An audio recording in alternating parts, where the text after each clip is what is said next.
Bo día a todos e a todas, benvidos a Ribadavia, a Igrexa Madalena, bienvenido Ernesto. Si non te importa esta breve presentación en gallego, verdad?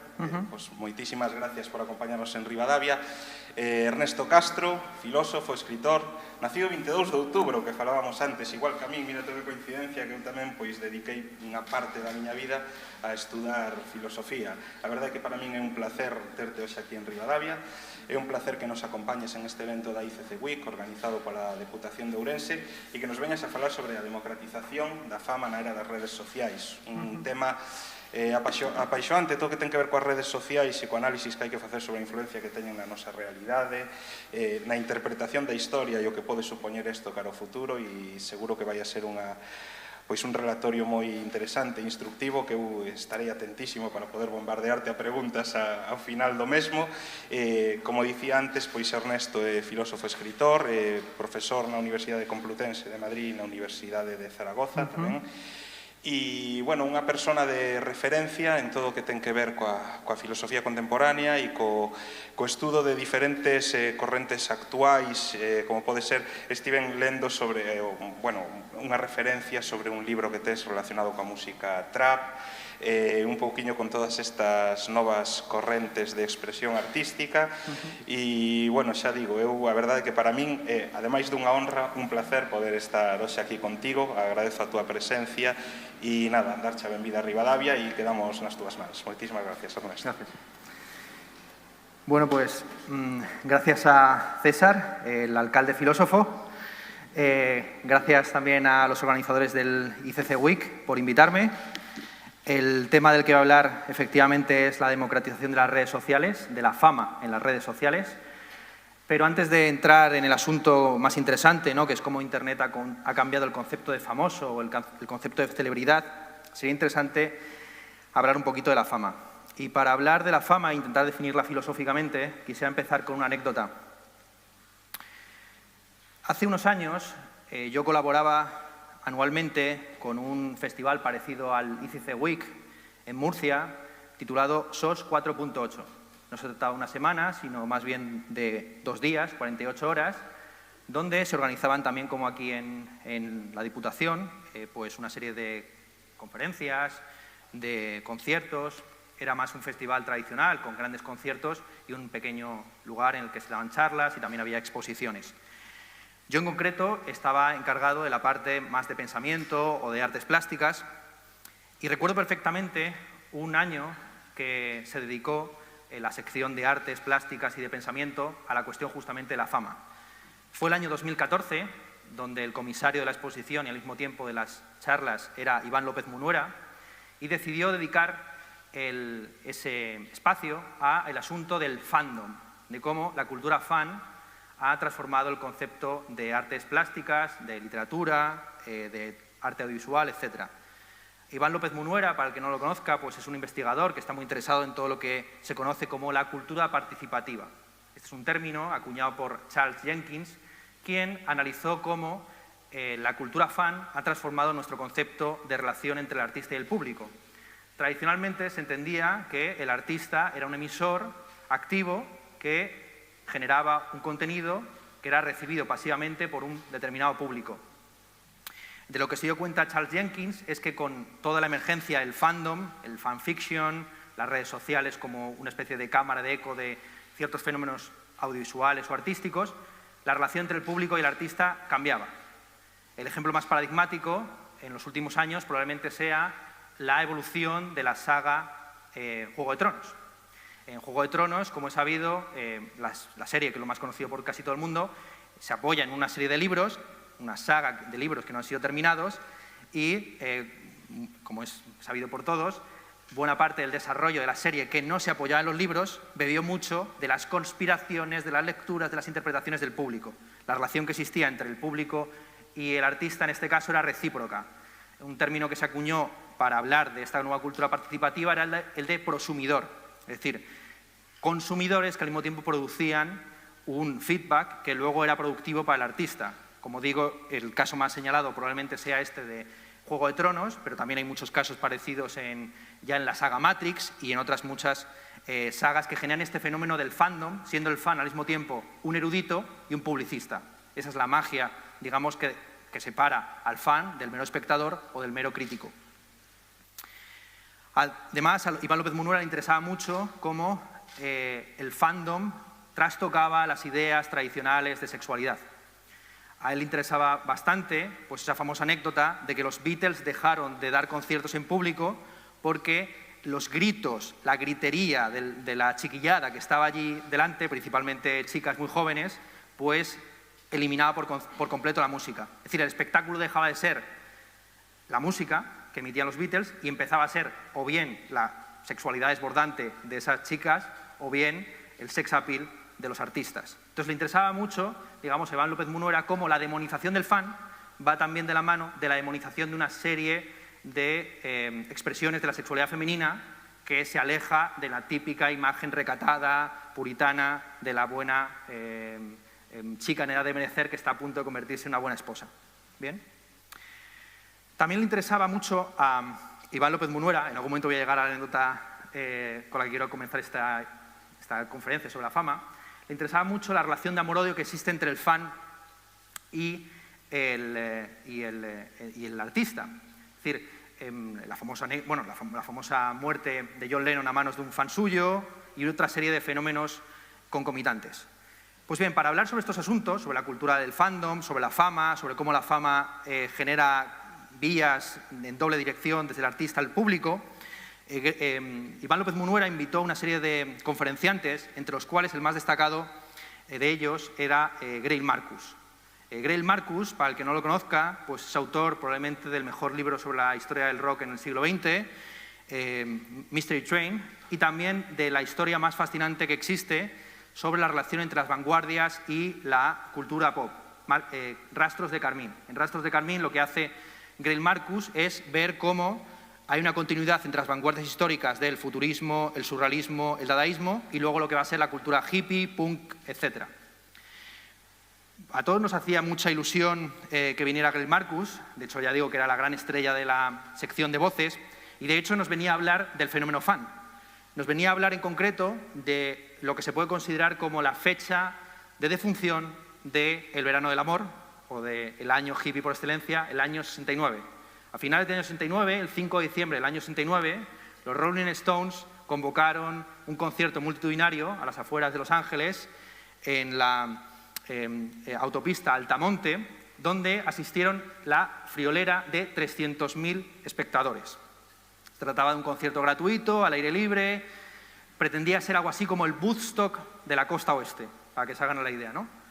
Mick Jagger, quedando despechado por no haber sido invitado a Woodstock, decide montar este concierto de manera inesperada, sin tener grandes medios y sin tener ni siquiera presupuesto para contratar un perímetro de seguridad alrededor del escenario. El escenario estaba situado a una altura no mayor de la que me encuentro yo ahora respecto a ustedes, con la diferencia que aquí, no sé si gracias o por culpa del COVID, tan solo estamos aquí 20 personas, frente a aquello que eran 300.000 personas con los medios del año 69, es decir, sin pantallas de reproducción en directo, todo bastante precario. Y no se les ocurrió mejor idea a los Rolling Stones que contratar como medida de seguridad, como perímetro de seguridad en ese concierto, a Los Ángeles del Infierno, a la banda de motero Los Ángeles del Infierno, que ya entonces eran conocidos por su violencia, unos casos que tuvieron también de abusos sexuales, etc. Bien, aquello terminó siendo como el Rosario de la Aurora, como es evidente, hasta el punto de que en un momento dado del concierto, y esto fue grabado en directo, y hay una película muy bonita sobre el asunto, muy bonita, un poco truculenta, que se llama Give Me Shelter, Dame Cobijo, basándose por supuesto en la canción mítica de los Rolling Stones. Al final de la séptima canción que interpretaron los Rolling Stones, apareció un individuo con una pistola en el escenario que fue inmediatamente apuñalado por uno de los ángeles del infierno. Para muchos, insisto, esa matanza en el escenario de los Rolling Stones, junto con los crímenes de Charles Manson en el verano del 69, marcan de alguna forma el fin del happy flower, del hippismo, para dar paso a la década de los 70, con un espíritu más contracultural, más hosco, menos, digamos, ingenuo. Pues bien, lo interesante del asunto es que Greil Marcus escenificó en su visita al SOS 4.8 de Murcia esa fobia al fan que justamente comienza en Altamonte, 5 de diciembre de 1969. Greil Marcus accedió a venir a Murcia por un presupuesto alocado, que no voy a revelar porque aquello forma parte un poco de los excesos pre- y post-crisis, pero poniendo una condición ante cualquier otra. Él no vendría salvo que se cumpliera la siguiente condición: que nadie se dignara a dirigirle la palabra durante su estancia en Murcia. Era una especie de condición sine qua non el que Greil Marcus pudiera descender del avión, dar su charla, responder a las preguntas en caso de que las hubiera y volverse sin interactuar con nadie. Esa especie como de paradoja o de fenómeno raro, extraño, en el que el tema del que alguien está hablando se ejemplifica en su propia persona y genera una especie como de psicopatología del fan y del famoso, pues me llevó a reflexionar sobre, qué consiste ese famoso y cómo se debe interpretar este gesto, ¿no?, de Greil Marcus. ¿En qué tipo de análisis se puede hacer de alguien que es un viejo rockero prácticamente? Greil Marcus pues, es un mítico periodista gonzo, un poco en la saga de Hunter S. Thompson, como alguien que había sido una persona de la contracultura termina convirtiéndose en alguien tan endiosado que pone como condición para dar una conferencia el no ser el que no se le dirija la palabra. Pues hay tres lecturas, yo creo, principalmente. Por un lado tenemos la lectura de la soledad del famoso, ¿no? La idea de que los famosos están condenados a no entenderse con el entorno, a tener noches solitarias en el hotel, pero aquí a Greil Marcus lo que le molestaba no era la soledad, lo que le molestaba era la compañía, o como dice el famoso dicho, el hecho de que haya gente que te quita la soledad sin darte compañía. La otra lectura es la arrogancia del famoso, es decir, el famoso que al verse refrendado por la opinión pública, pues se sitúa en una especie como de altar, en una torre de marfil, y tiene tanta autoestima que se cree por encima de los mortales. Pero yo creo que esta lectura también es equivocada. El problema de Greil Marcus no era un problema de arrogancia, era un problema de identidad. Greil Marcus estaba harto de ser el que era. Lo que no quería Greil Marcus era que otra vez otro pesado le fuera a decir qué maravilloso el libro de Rastros de Carmín, o qué maravilloso Mystery Train, o qué tal y cual. Libros que él había escrito hacía 20, 30 años y que para un escritor ya estaba muerto en el momento en que había terminado, había puesto el punto final. El principal problema que tenía Greil Marcus era ese, que la presencia constante de los fans o de los detractores no dejaba de recordarle que él se había convertido en quien era. Lo que quería Greil Marcus cuando pedía que le dejaran en paz era no ser el mismo, poder ser otra persona, poder diferenciar entre el personaje y el individuo que él era en su intimidad. Y esta es la lectura con la que quiero comenzar para plantear el asunto de la fama y de las redes sociales. ¿Cuál es la relación que existe entre la imagen que proyectamos a los demás y nuestra propia comprensión? Este mismo fenómeno, que se produjo en Murcia en el año 2014, se replicó pocos meses después en un lugar mucho más prestigioso, pero con un protagonista también del mismo estatus, o quizás un poco más incluso, de celebridad. Me refiero a una conferencia que yo les recomiendo, porque es la gran conferencia realmente sobre el tema de la fama, que es una charla que dio Jack Gleeson en Oxford, titulada Dejando Juego de Tronos. Jack Gleeson, quizás muchos de vosotros no le conocen por su nombre de pila, por su nombre como ser humano, es el actor que interpretó a Joffrey en la serie Juego de Tronos. El rey adolescente o rey niño, sanguinario, que asesina prostitutas con qué lo hace, ayuda al público. Una ballesta, efectivamente, gracias. Pues bien, Jack Gleeson fue a dar una conferencia a Oxford, a la Asociación de Estudiantes de Oxford, y se preparó una conferencia muy bien articulada para dar una charla en un espacio que era muy prestigioso, donde había dado conferencias previamente Malcolm X, Albert Einstein, y de hecho Jack Gleeson comienza constatando que se siente incómodo siendo quien es. Es decir, comienza la conferencia diciendo: yo, a diferencia de Malcolm X y de Albert Einstein, no he construido una teoría científica para explicar el cosmos, tampoco he luchado contra el racismo. Dice: yo simplemente he fingido ser malvado en una serie de televisión a cambio de dinero. No tengo nada interesante que decirles, pero sí que puedo hablarles de algo que conozco de primera mano, que es la cultura de la fama en el mundo que nos rodea. La conferencia es una maravilla, porque Jack Gleason, como famoso, no quiere interpretar el papel de rubio, idiota, más o menos engrandecido por su personaje que tiene problemas de identidad. No, quiere hablar como un académico. Entonces da una charla donde cita a Baudrillard, a Hegel, a Max Weber, a Kant. Voy a exponerles un poco lo que dice para que se den cuenta de que viendo esa charla se podría ahorrar incluso esta. Comienza Jack Gleason explicando el fenómeno de la fama desde 3 puntos de vista. Desde el punto de vista sociológico, desde el punto de vista psicológico y desde el punto de vista económico. El punto de vista económico es el más sencillo. La cultura de la fama surge en el momento en que surgen los medios de comunicación.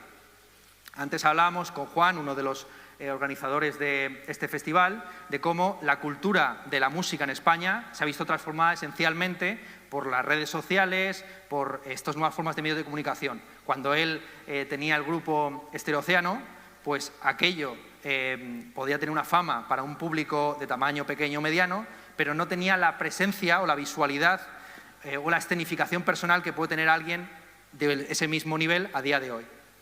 Pues bien, lo que muestra Gleason es cómo el concepto de fama moderno está intrínsecamente asociado a la prensa, a la radio, a la televisión y posteriormente a las redes sociales. Es también la transformación del capitalismo desde un capitalismo basado en el sector industrial y en la producción a un capitalismo basado en el consumo y en el sector servicios, lo que genera esa transformación. Es decir, que la principal industria en muchos países ya no sea la industria primaria o secundaria, sino que sea la industria terciaria y muy señaladamente todo lo que tiene que ver con las industrias creativas y el culto a la personalidad. Eso en términos económicos, pero en términos psicológicos el fenómeno de la fama es mucho más interesante porque muestra cómo no es un fenómeno contemporáneo o capitalista, sino que es un fenómeno antropológico. ¿Qué sentido tiene el concepto de fama o qué sentido tiene la idea del famoso? La explicación que se suele dar en psicología evolutiva es muy sencillo.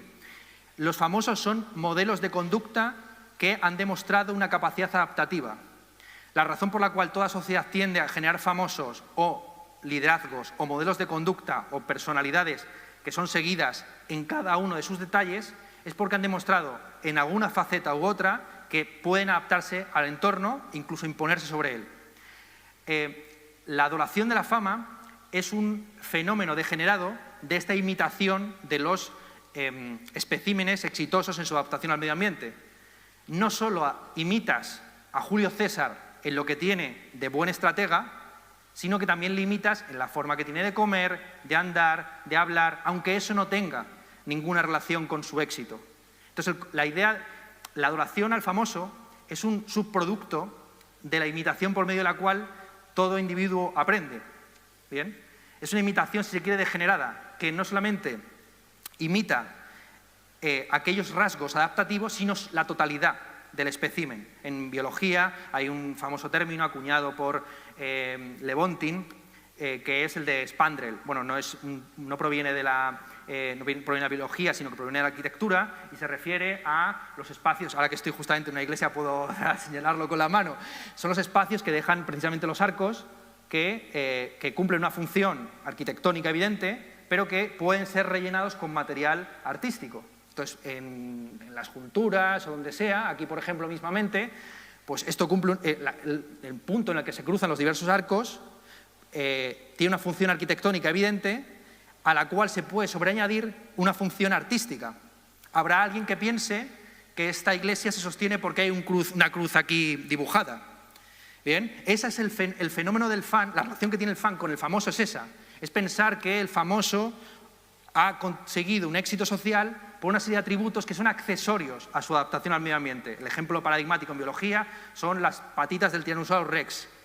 Esas patitas, lejos de ser adaptativas, son lo contrario, no tienen ninguna funcionalidad, son incluso ridículas.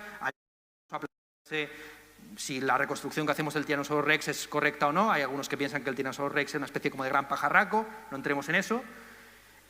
Insisto, la relación que tiene el fan con el famoso sería parecida a aquella que tendría alguien que pensase que el tiranosaurio rex es un gran depredador porque tiene unas patitas pequeñas, cuando no tiene que ver con eso, ¿no? Vale. El aspecto sociológico. El aspecto sociológico es el más interesante, y aquí es donde Jack Gleason cita a Max Weber, para sorpresa de muchos de los que estaban allí, que seguramente no sabían ni cómo se deletreaba Max Weber. Max Weber tiene un análisis de cómo surgen los liderazgos, las gobernanzas y las formas de gobierno y de dominación. Y sostiene que hay tres formas principales de gobierno. El gobierno racional, que es aquel que se sostiene sobre reglas públicas que pueden ser reelaboradas y reformuladas claras. El ejemplo paradigmático del gobierno racional es la burocracia, que tiene unos procedimientos que son conocidos, pueden ser discutidos o no, pueden ser más o menos irracionales, pero digamos que justifican una serie de fenómenos por una serie de procedimientos. Junto con esta justicia o forma de gobierno procedimental, hay una forma de gobierno tradicional, que es la que se hereda por pura costumbre. El ejemplo paradigmático de eso sería en la forma de gobierno monárquica. Y como fenómeno previo a estas dos está lo que llamó Max Weber el gobierno carismático. El gobierno carismático es aquel que se basa en una serie de atributos que generan un aura en torno al individuo que lo desempeña y que no son fácilmente transmisibles de un lado de un individuo, de un gobernante o de un líder al siguiente. ¿Bien? Entonces, lo que le interesaba a Max Weber era analizar cómo había habido una transformación de la forma de gobierno, desde los gobiernos carismáticos, que son también los gobiernos típicamente populistas o con liderazgos fuertes, a los gobiernos procedimentales de tipo tradicional o de tipo racional, lo que él llama la rutinización del carisma. Como todo gobierno, incluso los que se llaman a sí mismos racionales y tradicionales, crean rituales carismáticos para investir de un maná, si se quiere, de un mojo, a la figura del gobernante, aunque éste haya sido elegido por otras razones, ¿no? Entonces, poner el atril esto más alto, aquí este tipo... O sea, todo esto es un ritual carismático, al fin y al cabo, ¿no? O sea, ustedes están aquí interesados quizás por mis ideas, pero de todas formas se requiere de todo este aparato para darle caché, si se quiere, a lo que se va a decir. Entonces, esto explica, estas tres explicaciones, la económica, que habla del capitalismo, la psicológica, que habla de la adaptación al medio ambiente, y la sociológica, que habla del carisma, explican por qué la gente sigue al famoso. Pero lo que no explica es por qué la gente quiere ser famosa. Cuando sistemáticamente, siempre que se habla o se entrevista a los famosos, echan pestes de la propia fama. El ejemplo reciente más paradigmático que se puede tener a este respecto, para mi generación, fue la famosa entrevista que le hizo Risto Mejide al Rubius, donde este llegó a echarse a llorar por de nuevo, esa sexualidad femenina desbocada, etcétera, por las fans que acampaban a la puerta de su casa hasta las 3 o las 4 de la mañana y enchufaban con linternas y demás hacia su cuarto, ¿vale? ¿Por qué la gente quiere ser famoso a pesar de que la fama es una lata, no tienes privacidad, la gente te convierte en un objeto, en un fetiche, te deshumaniza? A juicio de Gleason, la explicación más cabal tiene que ver con la importancia de la personalidad como bien distintivo en el presente. Es decir, el miedo en una sociedad masificada, con 7.000 millones de seres humanos sobre la Tierra, ser un don nadie, ser un desconocido. Y también la transformación del concepto de personalidad, que en un momento dado estaba guiado desde dentro, desde tus convicciones, tus creencias, religiosas o no, políticas, a una personalidad guiada desde fuera. Como en un determinado momento nuestra personalidad deja de definirse por aquello en lo que creemos y empieza a definirse por aquello que creen los demás sobre uno, ¿vale? Bueno, después y Jack Gleason reconoce evidentemente vicios y virtudes a este fenómeno de la fama o de esta cultura de la celebridad y termina citando a Kant diciendo es característico del ser humano el estar atraído por las estrellas, pero quizás haya que dejar de mirar al firmamento para empezar a mirar la ley moral dentro de uno mismo. Ya insisto que esto sucedió en Oxford y uno pensaría que, hostias, después de esta pedazo de conferencia que se ha marcado Jack Gleason, insisto, citando a Baudrillard, Kant, Hegel, etcétera, la lucha por el reconocimiento, el capítulo 4 de la fenomenología y el espíritu, pues aquellos doctos estudiantes de Oxford pues le harían unas preguntas en alemán o lo que fuera, ¿no? Pues nada más lejos de la verdad.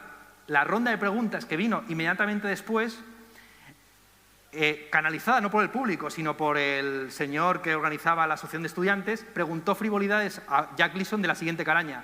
¿Con cuál de los personajes de Juego de Tronos te irías de vacaciones? Cosas así, o ¿qué has desayunado esta mañana? Literalmente frivolidades de este tipo. Y de nuevo, aquí se vio dos cosas. Uno, la desmitificación total y completa que tenemos que hacer de las instituciones académicas y universitarias extranjeras, porque en España existe este chauvinismo invertido de que todo lo que se hace fuera es maravilloso y que basta con cruzar ya el Miño para que en Portugal aquello sea ¡wow! Tremendo, ¿no? No sé si respecto de Portugal hay el mismo fetichismo que respecto de Inglaterra, pero eso es lo primero que hay que hacer, desmitificar este tipo de instituciones. Y segundo, volver al mantra con el que quiero guiar esta conferencia, que es que el problema de la fama es un problema principalmente de reconocimiento o no entre quién cree uno que es y quién creen los demás que es uno. ¿Bien? Entonces, Jack Gleason iba allí no en calidad de famoso, sino en calidad de conferenciante, pero le devolvieron a su papel como famoso. ¿Vale?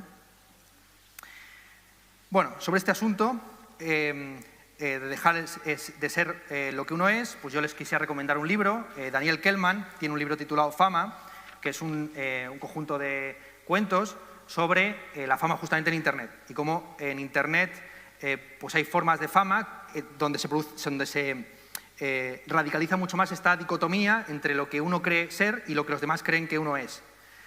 En todas estas historias, estos 9 cuentos que integran el libro de Daniel Kehlmann, Fama, pues se producen fenómenos, insisto, de cambio de personalidad. En concreto, en la primera historia de las 9, nos encontramos con una persona que se encuentra un móvil en la calle y decide coger el teléfono y fingir ser el dueño legítimo de ese teléfono, entrando en una especie como de circuito un poco raro de la celebridad y demás.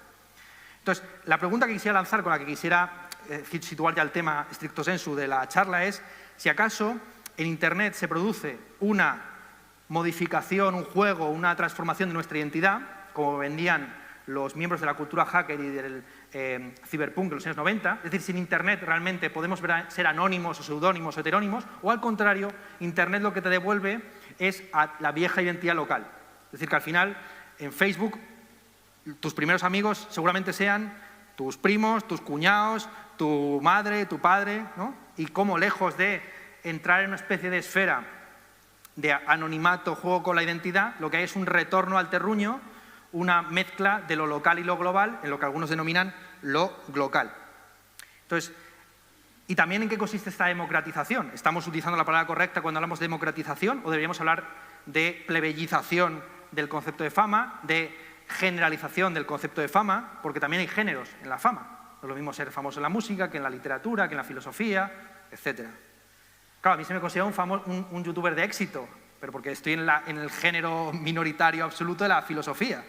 Un canal con el número de suscriptores o visionados que tiene, como el que tengo yo, en gaming, en qué sé yo, maquillaje o lo que sea, sería un canal minoritario, marginal,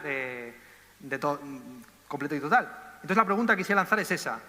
¿La fama es una fama que se democratiza, es una fama que se plebeyiza, es una fama que nos confirma nuestra propia identidad, que genera identidades alternativas, o se trata de una fama que quizás debería predicarse más bien de la plataforma? Es decir, que al final el famoso no es el Rubius o Dulceida, sino Instagram y Facebook, que son los que distribuyen el carisma, por hablar en términos weberianos.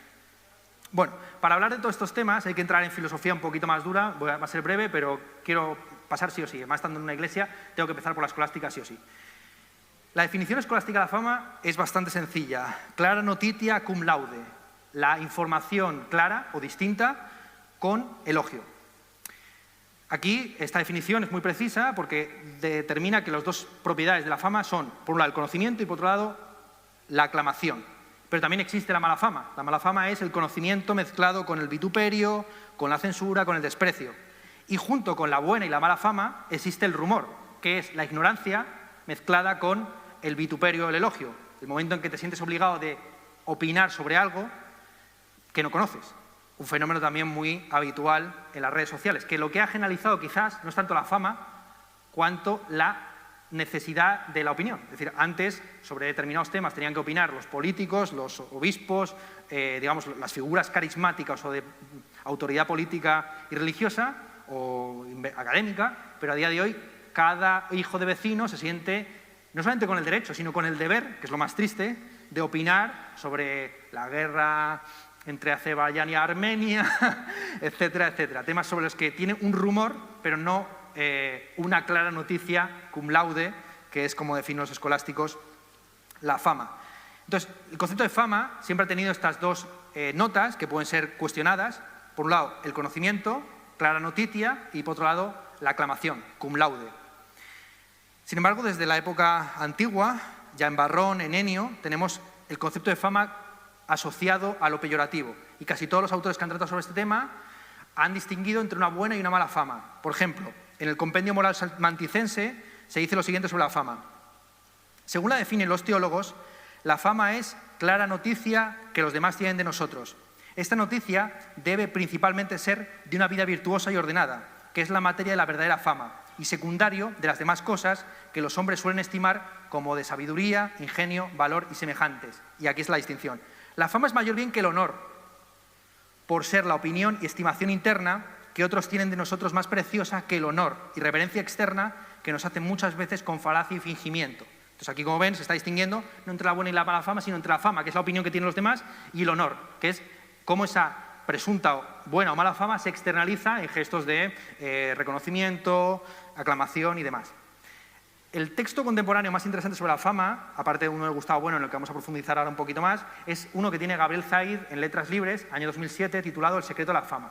Y allí lo que hace es distinguir entre dos conceptos, que es el de gloria y el de fama. Parte de una etimología, no voy a ser muy preciso en esto, pero básicamente la etimología, el étimo indoeuropeo del que proviene la palabra fama es va, donde surgen dos expresiones, dos familias de expresiones, una familia de expresiones que tiene que ver con lo hablado, la fama, lo inefable, etc. Y otra familia de expresiones que tienen que ver con lo luminoso, lo diáfano, el fanal. ¿Bien?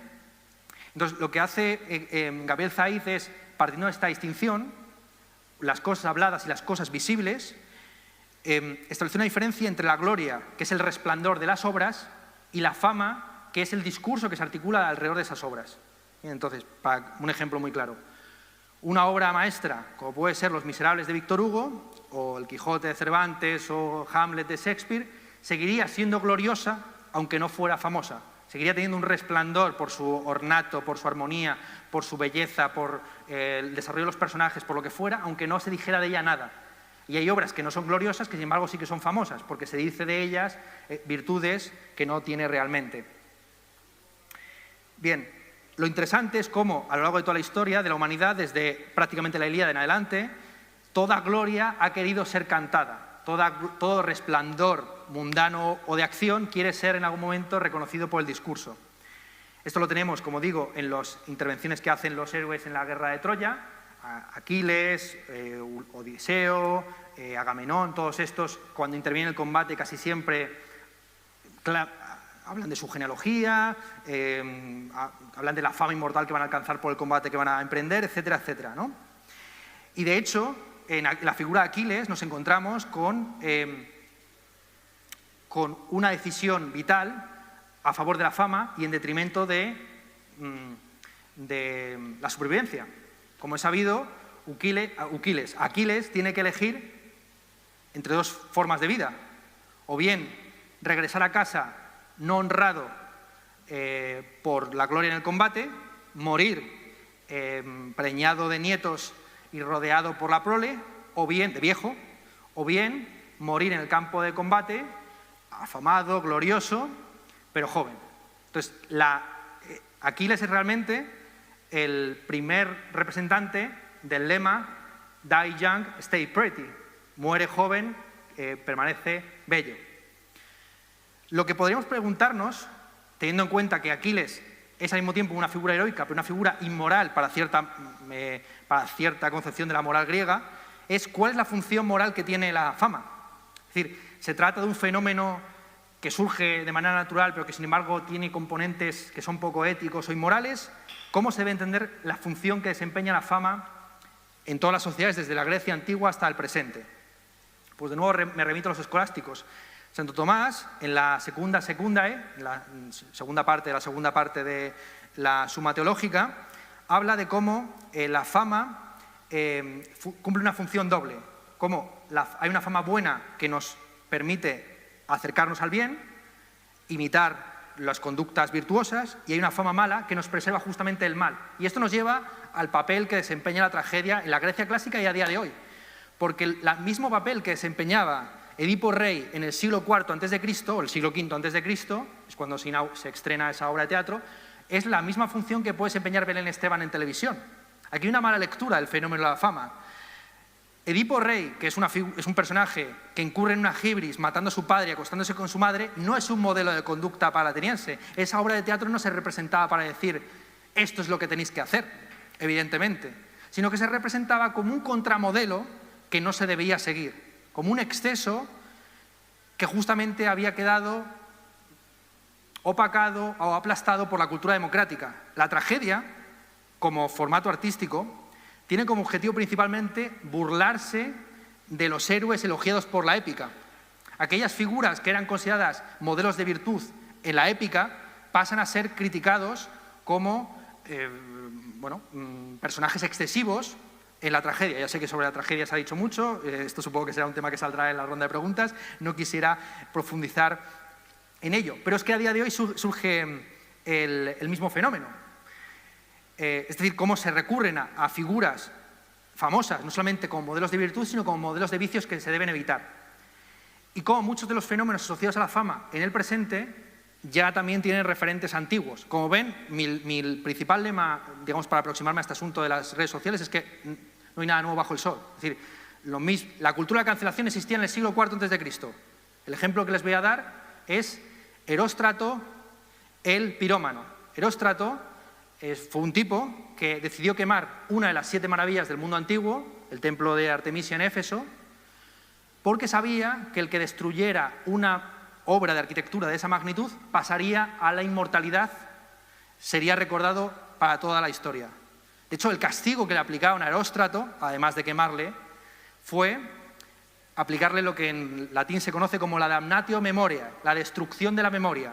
Se creó una suerte como de pacto de silencio, de tal forma que nadie registraría ni el juicio, ni la biografía, ni la vida y hechos de este Eróstrato. Como ven, el hecho de que yo esté pronunciando su nombre indica que los griegos fracasaron. Los griegos entendían que no había mejor respuesta que el silencio. ¿Bien? Y el lema que aplicó para sí mismo Eróstrato era más bien el de Dalí, que hablen de ti aunque sea para mal. ¿Bien?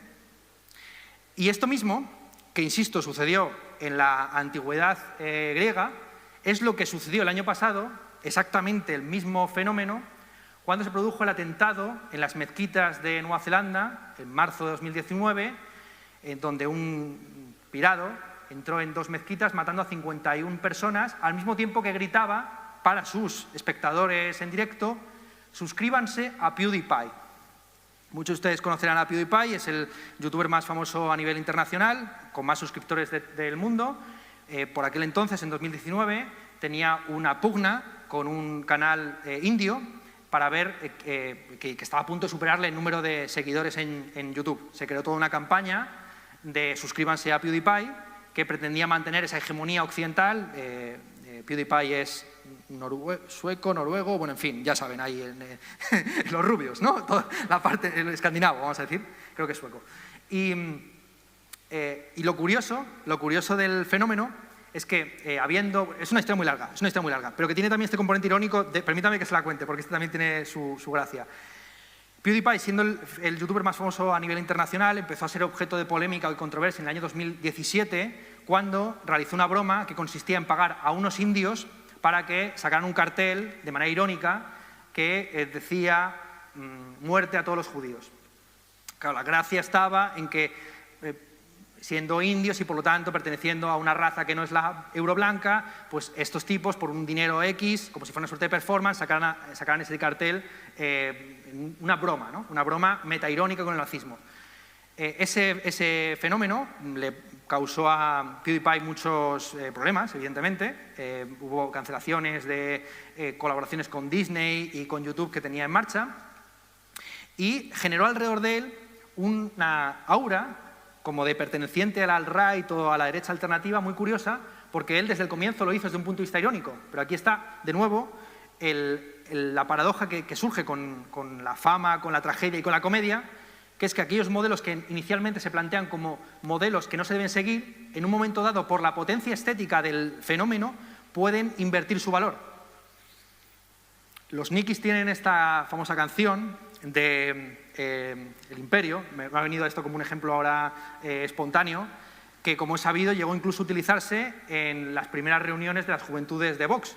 Una canción que inicialmente tenía como objetivo burlarse de la ideología neoimperialista del franquismo, en los años de la transición, se convierte 20 o 30 años después, privada de su contexto, en un ejemplo a seguir. Y lo mismo podríamos decir de la tragedia en el presente, ¿no? Es decir, ahora mismo no vemos Edipo Rey con los mismos ojos con los que lo veían los atenienses en el siglo V, en el siglo IV. Entonces es interesante, ya digo, esta metaironía que se produce cuando un pirado de extrema derecha neonazi, decide atacar unas mezquitas en Nueva Zelanda diciendo suscríbanse a PewDiePie, porque PewDiePie está en una lucha con un canal indio, habiendo sido cancelado inicialmente por haber pagado a unos indios para que sacaran un cartel contra los judíos. Ven cómo todo esto se va volviendo cada vez más oscuro y perverso. A lo que iba, la reacción del gobierno de Nueva Zelanda ante este hecho, es decir, que alguien buscaba denodadamente entrar en los anales de la historia por medio de un acto nefando o criminal, fue en todas y cada una de las declaraciones públicas no mencionar el nombre del asesino, aplicándole a este tipo, que tampoco sé su nombre, el mismo tratamiento que le aplicaban los griegos a Heróstrato. Por eso digo que el fenómeno de la fama en el presente debe analizarse con las mismas herramientas filosóficas con que los filósofos griegos empezaron a pensar hace ya 2500 años. ¿Por qué la gente prefiere, a cierta gente o ciertos individuos prefieren ser mal afamados, infames, en lugar de anónimos? Yo creo que tiene que ver principalmente con la lucha por el reconocimiento. Y aquí les cito a Hegel, como les citaba a Hegel Jack Gleason a los de Oxford hace ahora 6 años. Hegel tiene un pasaje muy conocido, La fenomenología del espíritu, capítulo 4, donde explica cómo la autoconciencia, es decir, la imagen que tenemos de nosotros mismos, es deudora o dependiente de la imagen que tienen los demás de uno mismo. Es decir, que para que uno se construya una imagen propia, primero tiene que haber un sujeto con el que entablar una relación, de tal forma que haya una especie como de disonancia o no entre las creencias propias y las creencias ajenas. En el momento en que dos conciencias entran en relación, hay una lucha por el reconocimiento, se les voy a ahorrar toda la parte más dura filosóficamente hablando de Hegel, que básicamente termina con una relación de amo y esclavo. La relación que establece el amo y el esclavo es una relación paradójica, pero básicamente es la siguiente. El amo piensa en las cosas, mientras que el esclavo piensa en el amo. Entonces, justamente esa relación de dependencia o de conocimiento de segundo orden es la que se puede establecer, para algunos, entre el famoso y el fan. Esto se lo planteo aquí, pero se lo voy a cuestionar un poquito más adelante. Bien, entonces, esta explicación es una explicación interesante, es decir, hay gente que prefiere ser mal afamado, infame, en lugar de anónimo, porque nuestra subjetividad se construye por medio de la imagen ajena, y hay individuos que prefieren ser conocidos y, por tanto, ser algo, en lugar de ser ignorados y, por tanto, no ser nada. Pero no explica por qué, insisto, hay personas con mayor preponderancia a la exhibición que otras. Esto es una cosa, evidentemente, que ya no se explica por la filosofía, sino por la psicología o por lo que sea. Pero sí que se puede entrar, en términos filosóficos y etimológicos, a distinguir diversas famas de diversos tipos. Los griegos tenían varias expresiones, por ejemplo, kidos era el maná que rodeaba a alguien que había hecho una empresa con éxito, kleos era el mérito asociado a la narración, mientras que timé era más bien el honor o el estatus. Entonces, los hechos, las narraciones y el estatus que dimana de las dos, ¿no? Discursos, hechos, estatus. Donde mejor se ejemplifica esto, por supuesto, es en el discurso fúnebre de Pericles, que es un discurso que él da a los muertos en la guerra contra los persas y posteriormente la guerra del Peloponeso, pero vamos, en una ceremonia anual, donde siempre se utilizaban dos expresiones claves, que eran la expresión logos, para referirse al discurso que se estaba dando en el momento, y la expresión ergon, para referirse a los actos hechos durante la guerra. Bien, como digo, hay muchos tipos de famas, incluso está la fama del antifamoso. Montaigne decía que no tiene sentido combatir a la fama porque aquellos que se vanaglorian de escapar a ella también se están vanagloriando. Es decir, también están incurriendo en una forma de fama, aunque sea negativa. Esta es la fama que buscaba Epicuro. Bene vixit qui bene latent. Bien vivió quien bien se escondió. El libro más acojonante y divertido que hay sobre la fama en español es uno que hizo Juan Cruz, publicado por Aguilar y El País en el año 99, que es un conjunto de entrevistas a famosos de aquel entonces, titulado El peso de la fama. Pues bien, en ese libro, que tengo aquí en la mochila, luego lo puedo enseñar, lo que hace Juan Cruz es entrevistar pues, a Juan Manuel de Prada, que entonces tenía 29 años, una serie de escritores, cineastas, presentadores y demás. Y entrevista, la mejor entrevista es la entrevista que le hace a Rafael Azcona, que no sé cuántos de los que están aquí le conocen. Rafael Azcona es el mítico guionista del cine de los años 40-50. Es el guionista de Berlanga, es uno de nuestros mejores escritores, pero poco conocido justamente porque era antifamoso. Y Juan Cruz se acerca a él a preguntarle, bueno, ¿usted tiene fama de rehuir la fama? Y le responde Rafael Azcona que no, yo no rehuyo la fama, yo simplemente no soy famoso, ni lo he querido ser. Entonces aquí hay una diferencia importante, ya digo, entre quien no busca la fama y quien busca la fama antifamosa. El ejemplo paradigmático de esta antifama, de la vanagloria de estar oculto, es Guy Debord. Guy Debord seguramente lo conocen muchos más. Guy Debord es autor de La Sociedad del Espectáculo, el famoso libro publicado en el año 67, que luego tuvo mucha influencia en el movimiento de mayo 68. Guy Debord, de él tenemos aproximadamente 4 o 5 fotos. Estuvo viviendo 10 años en Sevilla, no se tiene ninguna foto de él. Estuvo 10 años viviendo en Florencia, tampoco se tiene ninguna foto de él. De hecho, llegó a decir en un momento dado que el ejemplo paradigmático de la sociedad del espectáculo era lo que se hizo en España durante la transición y lo que se hizo en Italia durante los años de plomo. Guy Debord cultivó especialmente esta suerte de antifama, de vanagloriarse, de no haber trabajado nunca en su vida, de no salir en los medios de comunicación, de que no hubiera fotos suyas, etcétera, etcétera. De hecho, tiene un libro muy divertido, publicado que se titula Esa mala fama, donde lo que hace, como gran hombre que se vanagloria de su antifama, es responder a los haters, literalmente. Lo que hace es coger una serie de reseñas que se publicaron cuando él sacó sus obras completas con Limar, en el año 92, y pues refutar las maledicencias que se decían de él. ¿Bien? Y entonces, esto es lo que diría como elemento central para comenzar desde el punto de vista filosófico, ¿no? Hay tipos de famas, las famas son específicas, no existe una fama genérica, algunos distinguen entre fama y gloria, otros distinguen entre mala y buena fama, etc. El análisis que les quisiera ofrecer, es que no tengo móvil, entonces no sé muy bien qué hora llevo, normalmente tengo aquí un reloj que me pauta el minutaje, hagamos una señal si ya están muy cansados de lo que estoy diciendo, pero quiero establecer la teoría clara para entender la modificación o la novedad que introduce Internet es la siguiente. Es la distinción que establece Gustavo Bueno entre la fama habitual y la fama de notoriedad. La fama habitual es la reputación que tenemos nosotros en nuestro día a día. Es la opinión que tienen de nosotros nuestros primos, nuestros tíos, nuestros padres, nuestra madre, lo que sea. Nuestros padres. Nuestro padre o nuestra madre, o nuestros padres o nuestras madres, dependiendo del modelo familiar que tengamos. Bien, esa es una fama que todo el mundo tiene, que no va más allá del ámbito doméstico, y se contrasta, o profesional, y se contrasta con la fama de notoriedad, que es la fama que trasciende esos círculos de socialización primaria y va más allá. La principal diferencia, en términos lógicos, si se quiere, entre la fama habitual y la fama de notoriedad es que en la fama habitual hay reciprocidad, es decir, tu madre tiene una opinión de ti y tú tienes una opinión de tu madre, mientras que en la fama de notoriedad el famoso es conocido, pero el famoso no conoce. ¿Bien? Todo el mundo sabe quién es él, pero él no sabe quiénes son los otros. ¿Vale? Por ese motivo, la característica distintiva del famoso, paradójicamente, es estar solo en compañía, porque los demás le acompañan sabiendo quién es él, pero él está rodeado de gente que no conoce. ¿Bien?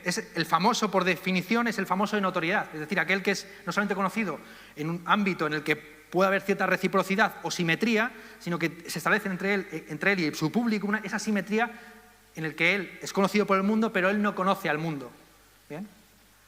Entonces, Curiosamente, entre la fama habitual y la fama de notoriedad se da una relación de proporcionalidad inversa. Cuanta mejor fama habitual tienes, normalmente peor fama de notoriedad tienes y viceversa. Hegel tiene esta famosa frase de no hay hombre grande para su ayuda de cámara. El que tan solo veía a Napoleón a caballo, como fue el propio Hegel en la batalla de Jena, pensará que es la razón a caballo, literalmente lo dice así en la fenomenología del espíritu. Pero para el que tiene que limpiarle los calzoncillos a Napoleón, servirle la comida, acostarle, ponerle el gorrito de... no sé si tenía esas costumbres o no, pues ese no es un hombre grandioso, glorioso y excelso. ¿Bien? No hay hombre grande para su ayudante de cámara. O hay que ver cómo te ha cambiado la fama. Expresión que, como cliché, ¿no?, que suele aplicar a aquellos que han saltado de la fama habitual a la fama de notoriedad. En muchas ocasiones, esa transformación que presuntamente genera la fama no se produce en el propio sujeto, porque la fama no es, insisto, un fenómeno individual, sino que es un fenómeno evidentemente intersubjetivo.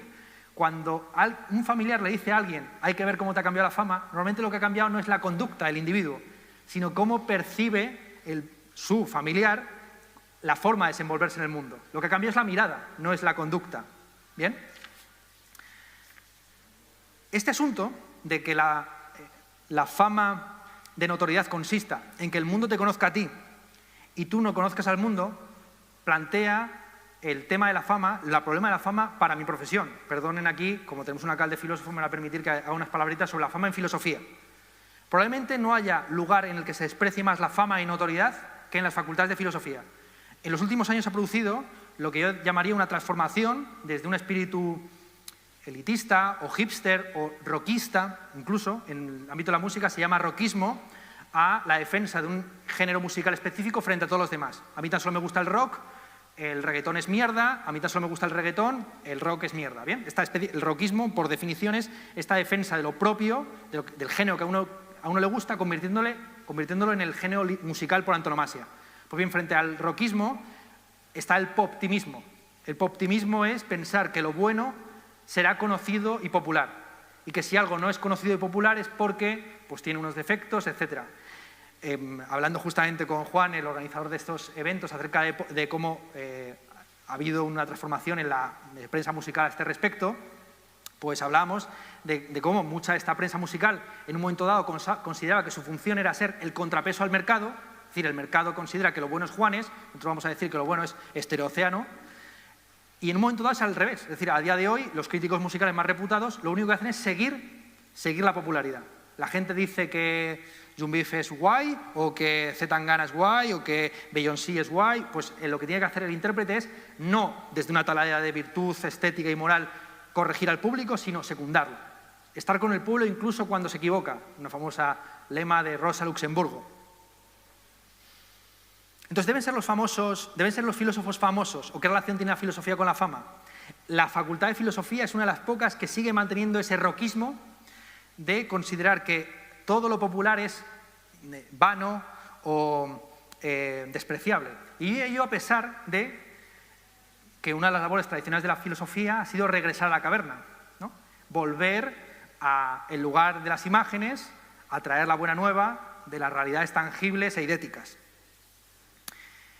Para que se hagan un poco la idea, durante mis años en la carrera, el único comentario que recibí de Gustavo Bueno, que luego se convirtió en una de mis referencias filosóficas más importantes, eran unas risitas despectivas asociadas a su presencia en las tertulias de Operación Triunfo. No se comentaba lo que decía en las tertulias, que podía ser más o menos atinado. Lo que se despreciaba de antemano era su mera presencia ahí. La idea de que el mero hecho de estar en la televisión, con independencia de que vayas allí a hablar en alemán, insisto, de Hegel, es por per se despreciable, etc. Y ello, insisto, rompiendo con la vocación popular, divulgativa, transformadora, discutidora de la filosofía. Pero más allá de esta patología de las facultades de filosofía que no quieren, digamos, abrirse al público y demás, yo he visto esta complementariedad interesante que existe entre la figura del famoso y la figura la figura del filósofo. El famoso, como ya hemos dicho, es aquel que pretende que el mundo le conozca a él, mientras que la filosofía tradicionalmente es un intento de conocer el mundo. Ven aquí su complementariedad, ¿no? El filósofo quiere conocer el mundo, el famoso pretende que el mundo le conozca a él. Entonces la pregunta que quisiera plantearles es la siguiente: ¿acaso la filosofía es complementaria con la fama ¿O acaso filosofía y fama son antagónicos? Porque uno de los subproductos de que el mundo te conozca a ti es que tú dejas de conocer al mundo. Por lo que hemos dicho, la fama de notoriedad está asociada a una asimetría de conocimiento donde el famoso es conocido pero él no conoce. En psicología hay incluso una expresión que es la expresión narcisismo situacional adquirido. El narcisismo situacional adquirido es aquel momento en el que uno se acostumbra tanto a que el mundo le mira a él que deja de mirar al mundo, que deja de preocuparse por la identidad, los intereses, las preocupaciones, los fenómenos que no giran en torno a él. Volvemos a Greil Marcus. Quizás Greil Marcus no quería que la gente le hablara a él para poder realmente conocer a Murcia, porque si dejaba que los fans vinieran a él, que los niños y los fans se acercaran a él, pues tan solo estaría hablando de Mystery Train, de los Rolling Stones, de Guy Debord, etc. Pero si, por el contrario, suprimía el fenómeno autorreferencial de la fama, pues quizás podría enterarse de, qué sé yo, de quién construyó esta catedral o lo que fuera, ¿no? De estos tomaticos qué buenos están, lo que tocara, ¿vale? Entonces, esto es lo primero que quisiera plantear. Segundo asunto. Se me ha presentado como filósofo y escritor. Yo siempre he dicho que esta es una definición muy curiosa porque, de alguna forma, un conjunto contiene al otro, ¿no? Es decir, es muy paradójico. Bueno, esto en la lectura clásica, ¿no? Para ser filósofo tienes que ser también escritor.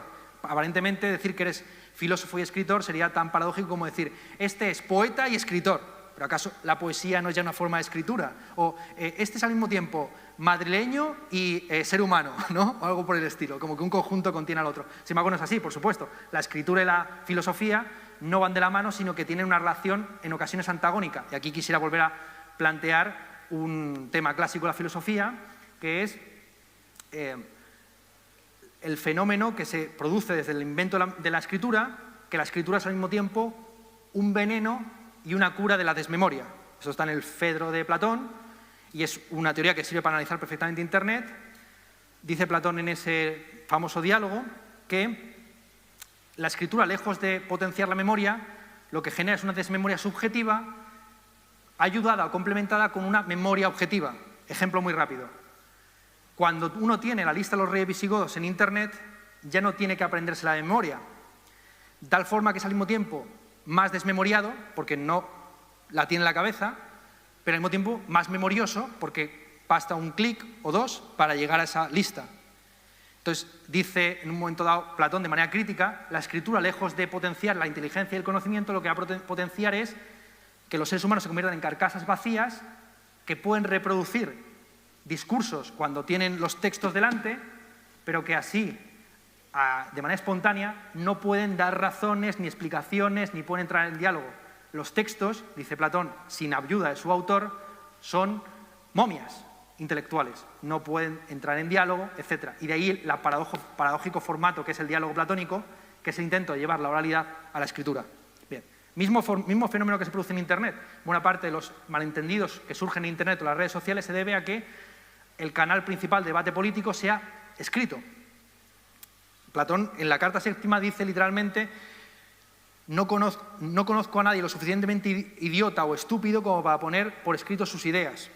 ¿Bien? Porque entendía que poner por escrito las ideas supone también dejarlas ahí para que puedan circular entre individuos que no conozcan ni el trasfondo, ni, en fin, ni el background filosófico que hay detrás de aquello que está escrito. Y eso es lo mismo que sucede cuando uno lee un tuit y se indigna o lo suscribe o lo retuitea. No sabes ni si se dijo en tono irónico, etc. Y de ahí la famosa ley de Moore, que es que en Internet no se puede diferenciar, son indistinguibles los fenómenos paródicos de los fenómenos genuinos. Fotos del Jordi el niño polla, como uno de los médicos que ha ayudado a curar no sé cuántos enfermos de COVID en Madrid, etc., ¿no? El que lo retuitea, tampoco sabemos si lo está haciendo de manera genuina, paródica, vale. Entonces hay dos tipos, y esto tiene que ver con lo siguiente que voy a hablar, que es la distinción entre los tipos de fama. La fama subjetual o icónica y la fama objetual o cultural. Rápidamente. La fama subjetual o icónica es aquella que no se puede diferenciar del sujeto operatorio.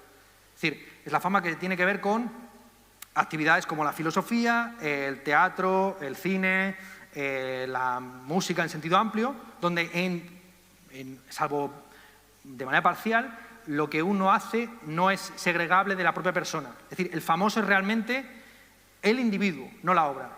Y de ahí, insisto, todos los debates que se han producido acerca de la diferenciación entre el artista y la obra.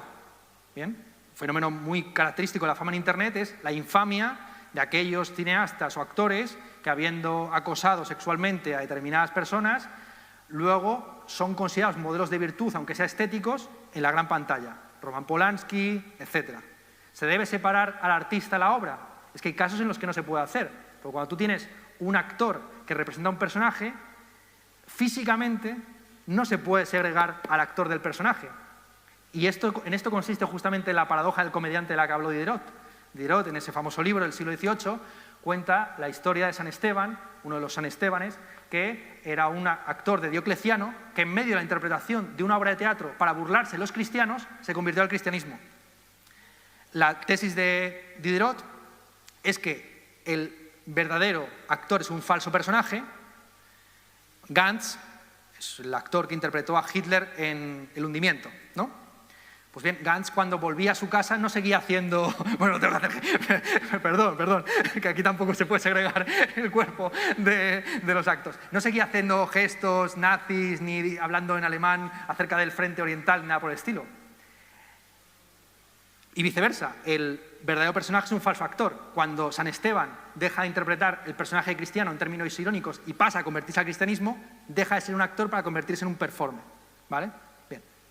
Entonces tenemos por un lado esa fama, la fama subjetual o icónica, que no se puede segregar del operario o del artista, y luego tenemos la fama objetual o cultural. Todo esto, insisto, está en el texto de Gustavo Bueno, Idea de fama, publicado en el Catoblepas en el año 2003, en noviembre de ese año, justo unos días antes de participar en un debate maravilloso que está en YouTube, con personajes de Operación Triunfo, etcétera. Cada uno de ellos va allí a hablar como un poco de su fama y tal, y Gustavo Bueno les empieza a increpar en plan: ustedes lo que necesitan es una buena teoría de la fama, que no saben ustedes nada, no pueden ustedes hablar. Es una escena también muy divertida de ver el regreso a la caverna de ese filósofo. La fama objetual o cultural es la fama de las obras. Es decir, hoy conocemos a Homero por la obra, y de hecho Homero se puede decir que es prácticamente simplemente una reconstrucción retrospectiva a partir de un hecho que es la existencia de la Ilíada y la Odisea.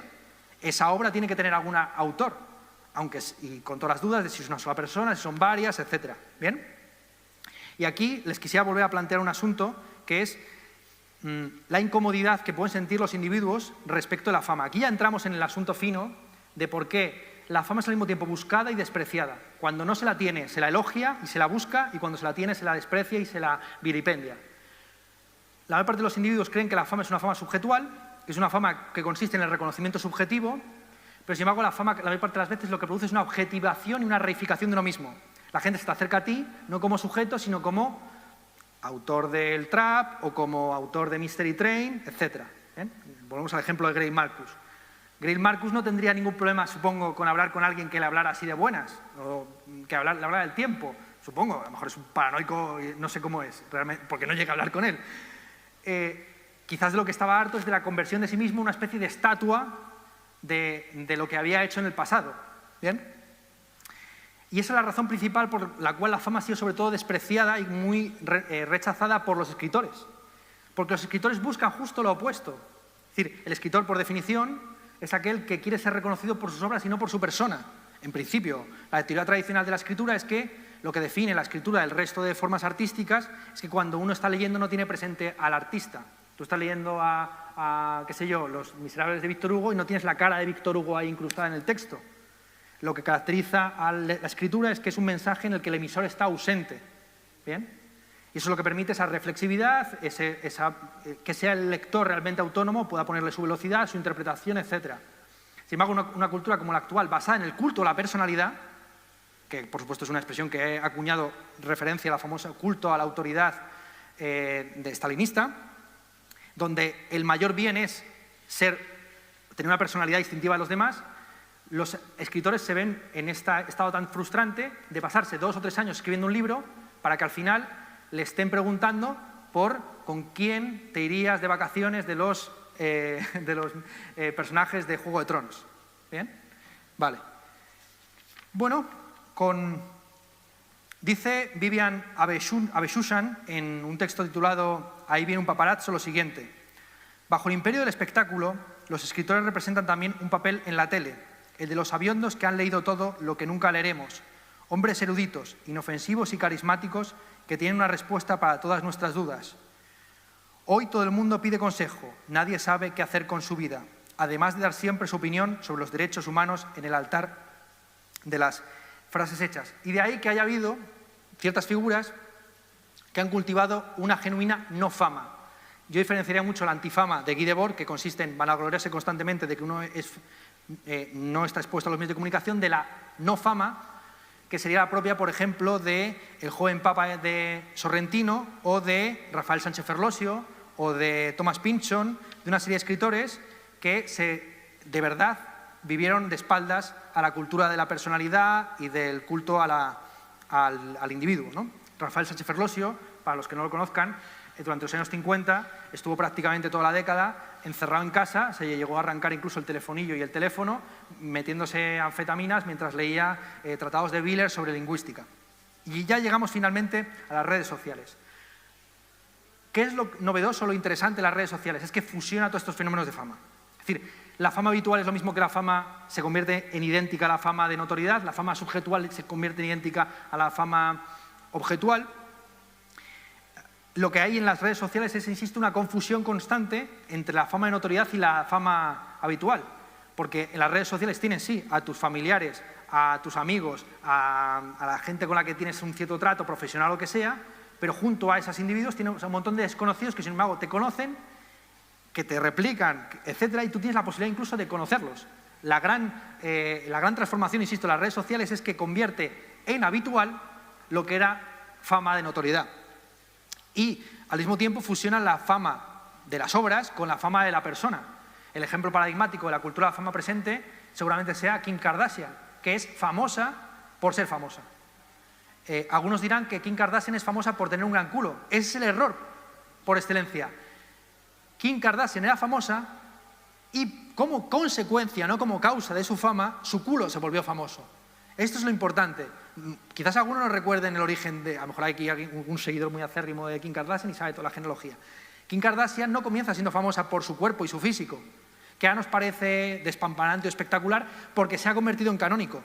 Kim Kardashian comienza siendo famosa porque es amiga de Paris Hilton, siendo Paris Hilton el opuesto anatómico o físico de Kim Kardashian. Rubia, delgada, blanquita de piel.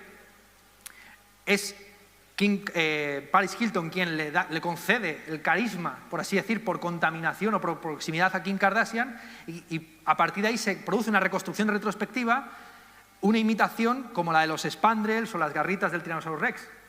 La gente cree que Kim Kardashian se ha hecho famosa por su culo y su culo comienza a convertirse en un modelo estético. Y ahí sí, como subproducto de una fama autorreferencial, donde lo subjetual y lo objetual se juntan, hay una serie de fenómenos o de efectos. Un cambio completo y total de la estética femenina, ¿no? Es decir, en un momento dado, si uno compara cómo eran los modelos de belleza femeninos en los años 90, que eran más en el rollo Paris Hilton que otra cosa, a los modelos de belleza femenina a día de hoy en TikTok, Instagram, etcétera, se ve claramente ese fenómeno, esa transición, ¿no? Bueno, yo creo que con esto podemos terminar. Si tienen alguna pregunta, la responderé encantado. Como ya digo, lo central de la exposición que me gustaría que les quedara es que no hay nada nuevo bajo el sol, que los conceptos y las teorías filosóficas que elaboraron los griegos siguen siendo rentables para el presente, que en concreto, si existe un fenómeno de democratización en Internet de la fama, tiene que ver principalmente con que la fama no se predica de los individuos, sino de las plataformas, y lo que hay es una fama de instituciones o de espacios como TikTok, Facebook y Twitter, y que la característica distintiva seguramente, y lo que genera tantos neuras de la fama en el presente, es que se ha fusionado la fama objetual con la subjetual, la fama habitual con la de notoriedad. Y con eso, muchas gracias.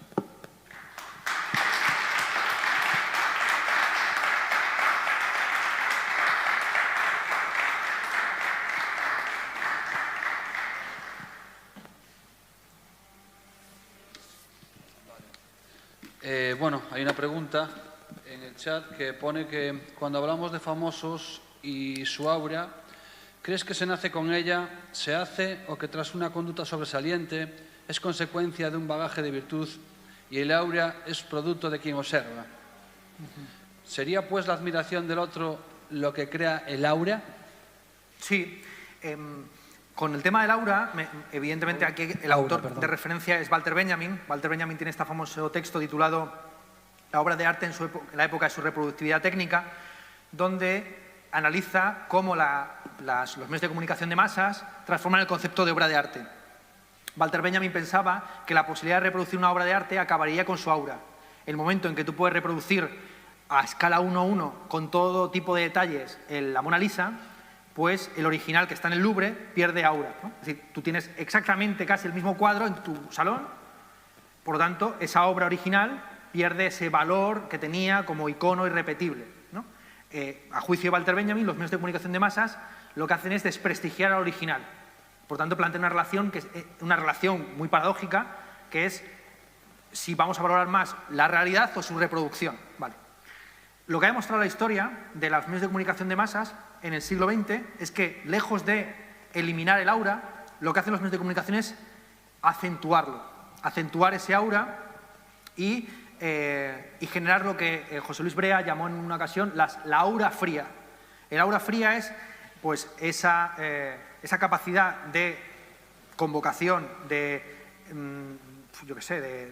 excitación que generan las obras de arte originales, ya no como irrepetibles, sino justamente en la medida en que son reproducibles. Entonces, con fenómenos como el de TikTok, etcétera, donde aparentemente todo el mundo está en el mismo escalafón y todo el mundo está realmente a un mismo swap, a un mismo clic, etcétera, lejos de haber una especie de democratización genuina, de horizontalidad, lo que hay es que se generan mecanismos alternativos de jerarquía. El original se valida justamente a través de sus copias, no en detrimento de ellas. Cuanto más copiado es un gesto, un atributo, más afamado y mayor aura tiene el original. Entonces yo, evidentemente, a la pregunta de si se nace o se hace famoso, yo creo que evidentemente se hace famoso, ¿no? Y el asunto interesante es es como una fama que todo el mundo tiene, que si tu madre piensa de ti que eres un crápula o no, pues de repente se convierte en un fenómeno global, en un fenómeno que va más allá de tus ámbitos de socialización primaria, de tal forma que sobre ti tiene opinión gente que tú no conoces, produciéndose el fenómeno de lo que algunos denominan la paramistad. Querían llamarlo inicialmente parafilia, pero ya el término estaba pillado. Paramistad es un término que se utiliza en ciertos círculos para referirse a la relación que tiene un influencer con sus influenciados. ¿Bien? El término influencer, como he sabido, se acuña para referirse a aquellos individuos que pueden hacer formas de publicidad alternativas. Así es como nace el concepto de influencer. Inicialmente es, vale, pagamos a Dulceida tantos euros o al Rubius, nos anuncia este producto y esto tiene esta rentabilidad. Pues sí, perdón por esta mezcla, pero un tema que no quisiera dejar pasar es como se transforma esencialmente el concepto de publicidad en los años 50, perdón por este flash, pero tenía que meterlo sí o sí, que es que después de la Segunda Guerra Mundial, habiendo habido un racionamiento de los bienes de consumo, la publicidad deja de ser una publicidad de productos para ser una publicidad de marcas. Hasta entonces, si uno ve, por ejemplo, anuncios en la prensa o en la radio de los años 30 o 20, verá que son anuncios objetivos. Con este jabón podrá usted lavar 30 camisas. Todas las manchas, incluidas las de aceite, se van a borrar con este tal producto. A partir de los años 40-50, cuando precisamente los productos están racionados y se venden solos, o no se venden porque no existen, las agencias de publicidad cambian la orientación y empiezan a venderle, no solamente a las empresas, sino también a las instituciones, la idea de la publicidad institucional. Produciéndose en un fenómeno muy curioso, que es que cuanto más oligopolizado está un sector, mayor publicidad tiene. Esto es un fenómeno muy curioso, porque lo intuitivo sería lo inverso. Cuanto más competidores hay, mayor necesidad hay de anunciarse. Sin embargo, es justamente en contextos donde todo se lo reparten 3 o 4 empresas, pues como es ahora mismo actualmente GAFAM, Google, Amazon, Facebook, Apple y Microsoft, o en época la publicidad de Coca-Cola, que era realmente un producto sin competidores. Ese tipo de fenómenos se producen, insisto, a partir de la Segunda Guerra Mundial, donde lo que se vende ya no es un producto concreto, sino que se vende un estilo de vida, se vende una marca, y hasta el presente, que se ha creado el concepto de self-promotion, de la promoción personal, la autopromoción, y la idea incluso de marca aplicada a una nación, a una ciudad o a una persona. ¿no? El individuo como autoempresa. Entonces, eso es lo que lo comentaría sobre el tema de la fama, si se nace o se hace uno con ella. ¿Alguna otra pregunta? Sí.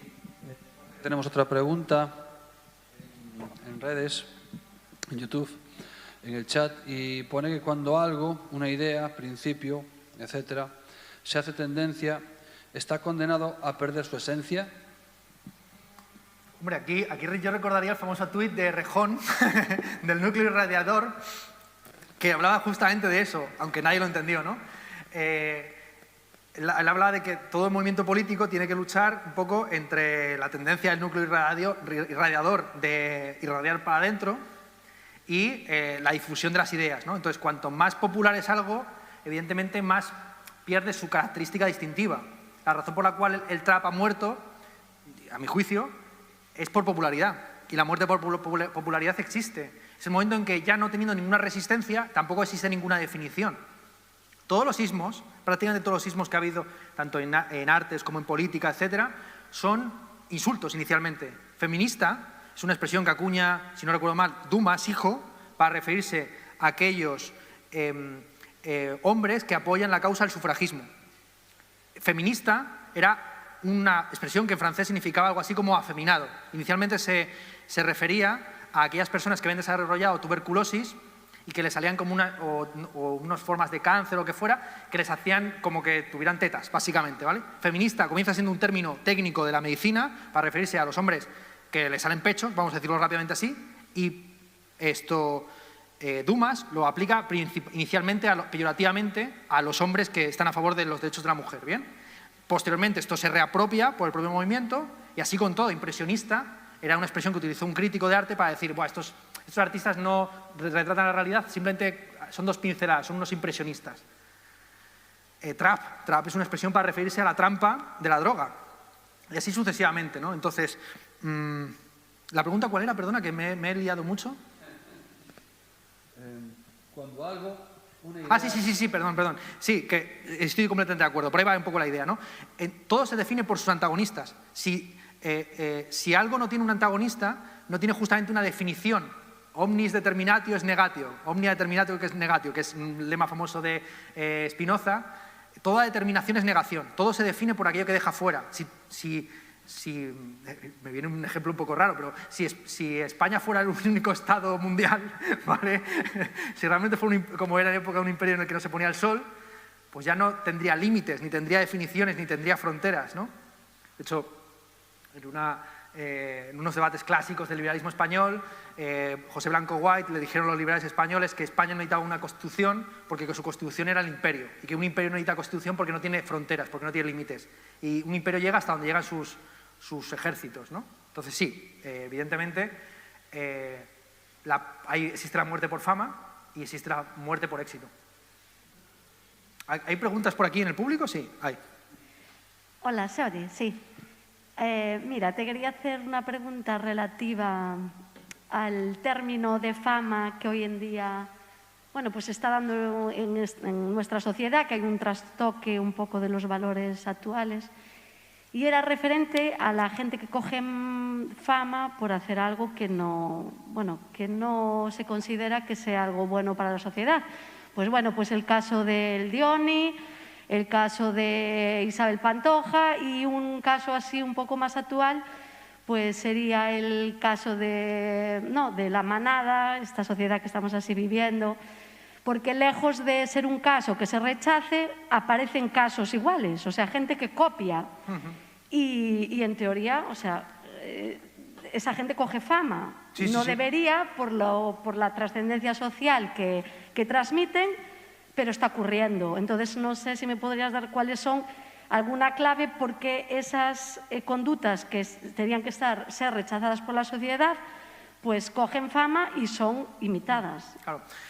Una frase que no he citado, pero que está detrás de la conferencia, evidentemente, es el famoso lema de Andy Warhol: en el futuro todos tendremos nuestros 15 minutos de fama.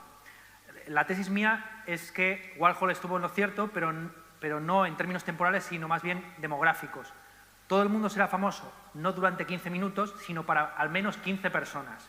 Y en eso consiste justamente la confusión entre la fama habitual y la fama de notoriedad en el presente. Todo individuo que está en redes sociales vive en mayor o menor escala el fenómeno de la fama. Y no cambia, ¿eh? O sea, lo digo yo, lo dice alguien que no ha llegado al top máximo, pero sí que ha pasado de tener, 10 personas o 15 personas en su Facebook a, cuando me di de baja en las redes sociales, tenía a lo mejor 12.000 o 13.000 o lo que fuera, ¿no? Y es el mismo formato, es decir, en un momento dado te molesta que sea un amigo en concreto quien malinterprete un mensaje tuyo y luego a lo mejor son 100 desconocidos. Pero la reacción que uno tiene ante la malinterpretación del mensaje propio o ajeno es el mismo, tenga el número de seguidores que tenga. Eso es muy interesante, ¿no? Se produce, por ejemplo, una focalización en lo negativo. Esto se ha señalado mucho, ¿no? Pues como la gente que es famosa y lee los comentarios o las reacciones a sus actos o sus obras, pasa por encima de los elogios como algo normal y corriente y tan solo se fija de 100 comentarios en el negativo, ¿no? Respondiendo a tu pregunta, el problema principal ahí es el de la ironía, que lo he dicho, ¿no? La ironía es una trastocación de lo real que genera una fractura entre lo que se dice y lo que se hace. Un amigo mío, Ismael Crespo-Amine, que vive de hecho aquí en Galicia, en Ferrol, tiene un libro titulado Ultrarracionalismo, con otro compañero, José Carlos Cañizares Gaztelu, donde analiza las 4 formas de la ironía. Lo preirónico, que es cuando dices lo mismo que haces; lo irónico, que es cuando se produce esa fractura justamente entre el decir y el hacer; sigues haciendo lo mismo, pero ahora lo interpretas de una otra forma distinta, es decir, voy a consumir irónicamente Walt Disney. Entonces no vas como un niño, sino, soy un hipster y estoy consumiendo esto porque ahora lo alternativo es ser mainstream, ¿no? La posironía, que es lo inverso, que es mucho hablar y poco decir, por decirlo rápidamente, y la metaironía, que es la suspensión ya de todo juicio y todo acto, ¿no? La posición filosófica para mí por excelencia es la metaironía, ¿eh? La metaironía, que es la socrática, es la suspensión tanto de los juicios como de los actos. La ironía consiste, insisto, en seguir haciendo las mismas cosas, pero ya no tragarse el discurso o modificarlo de alguna forma, ¿no? Entonces, ahora digo, publico memes de Stalin o del comunismo en redes sociales, pero evidentemente con el juego irónico de provocación para ver si aparece alguien que cree que realmente yo soy estoy a favor del Gulag o de la hambruna en Ucrania o lo que sea, ¿no? Entonces la ironía es un fenómeno objetivo. Hay una ironía objetiva, que es que tenemos una imagen del mundo que a veces no se corresponde con la realidad, incluso aplicados a nuestros propios actos. Y esto, cuando ya se objetiva y se convierte en un producto que puede ser transmitido y consumido por públicos que no tengan un background similar al que lo emite, pues genera estos malentendidos, ¿no? Es decir, Edipo Rey es un modelo de vicio o de virtud, o esto, lo de las manadas, es un modelo de vicio o de virtud. Pues el fenómeno estético que genera el poner algo sobre un pedestal puede provocar estas dos interpretaciones. Por eso la lectura tradicional, el combate tradicional a la infamia ha sido el silencio. Y de hecho yo creo que el principal problema de la cultura de cancelación es que es ineficaz para los canceladores. O sea, el problema principal de la cultura de cancelación no es que haya 4 locos que de repente no quieran ir a tus charlas o que vengan con pancartas. Eso me parece casi algo kitsch y folclórico, ¿no? Que forma parte de la libertad de expresión. Yo tengo libertad de expresión para hablar, ¿tienes libertad de expresión para venir a boicotearme una conferencia? Claro que sí. Y a lo mejor es más interesante el diálogo con los manifestantes que otra cosa. Pero lo problemático de la cultura de cancelación es que no cancela, sino que destaca y sobresale. Por un lado, la cultura de cancelación tiene como objetivo principal señalar la virtud, el virtue signaling, mírame a mí qué bueno soy por no consumir esto o por haber bloqueado a este individuo. Y por otro lado, de repente convierte a ese individuo que ha sido bloqueado o presuntamente cancelado en un personaje de notoriedad por ser un mártir de la libertad de expresión. ¿Bien? Te pondría un ejemplo también cercano. Unos amigos míos en Madrid, del colectivo Movelamine, hicieron una acción dentro de lo que se conoce más bien como el performance activista o artivista, el activismo artístico, que ha terminado siendo condenado en la más alta magistratura española a una pena bastante gorda de multa y de cárcel, que fue el Tour de la Manada. Esto a lo mejor algunos lo conocen. El Tour de la Manada fue una página web que montaron estos amigos de Homo Belamine, que previamente habían hecho actos como Hipsters con Rajoy en Génova, que fue ir allí a una de las victorias electorales de Rajoy, pues con carteles que jugaban irónicamente con la campaña electoral que montó en 2014, si no recuerdo mal, de atraer a los jóvenes al Partido Popular, ¿no? Y salió como portada en el Liberación, en el periódico de izquierda más importante de Francia, como como una noticia nada irónica, señalando la victoria electoral del Partido Popular ese año, ¿no?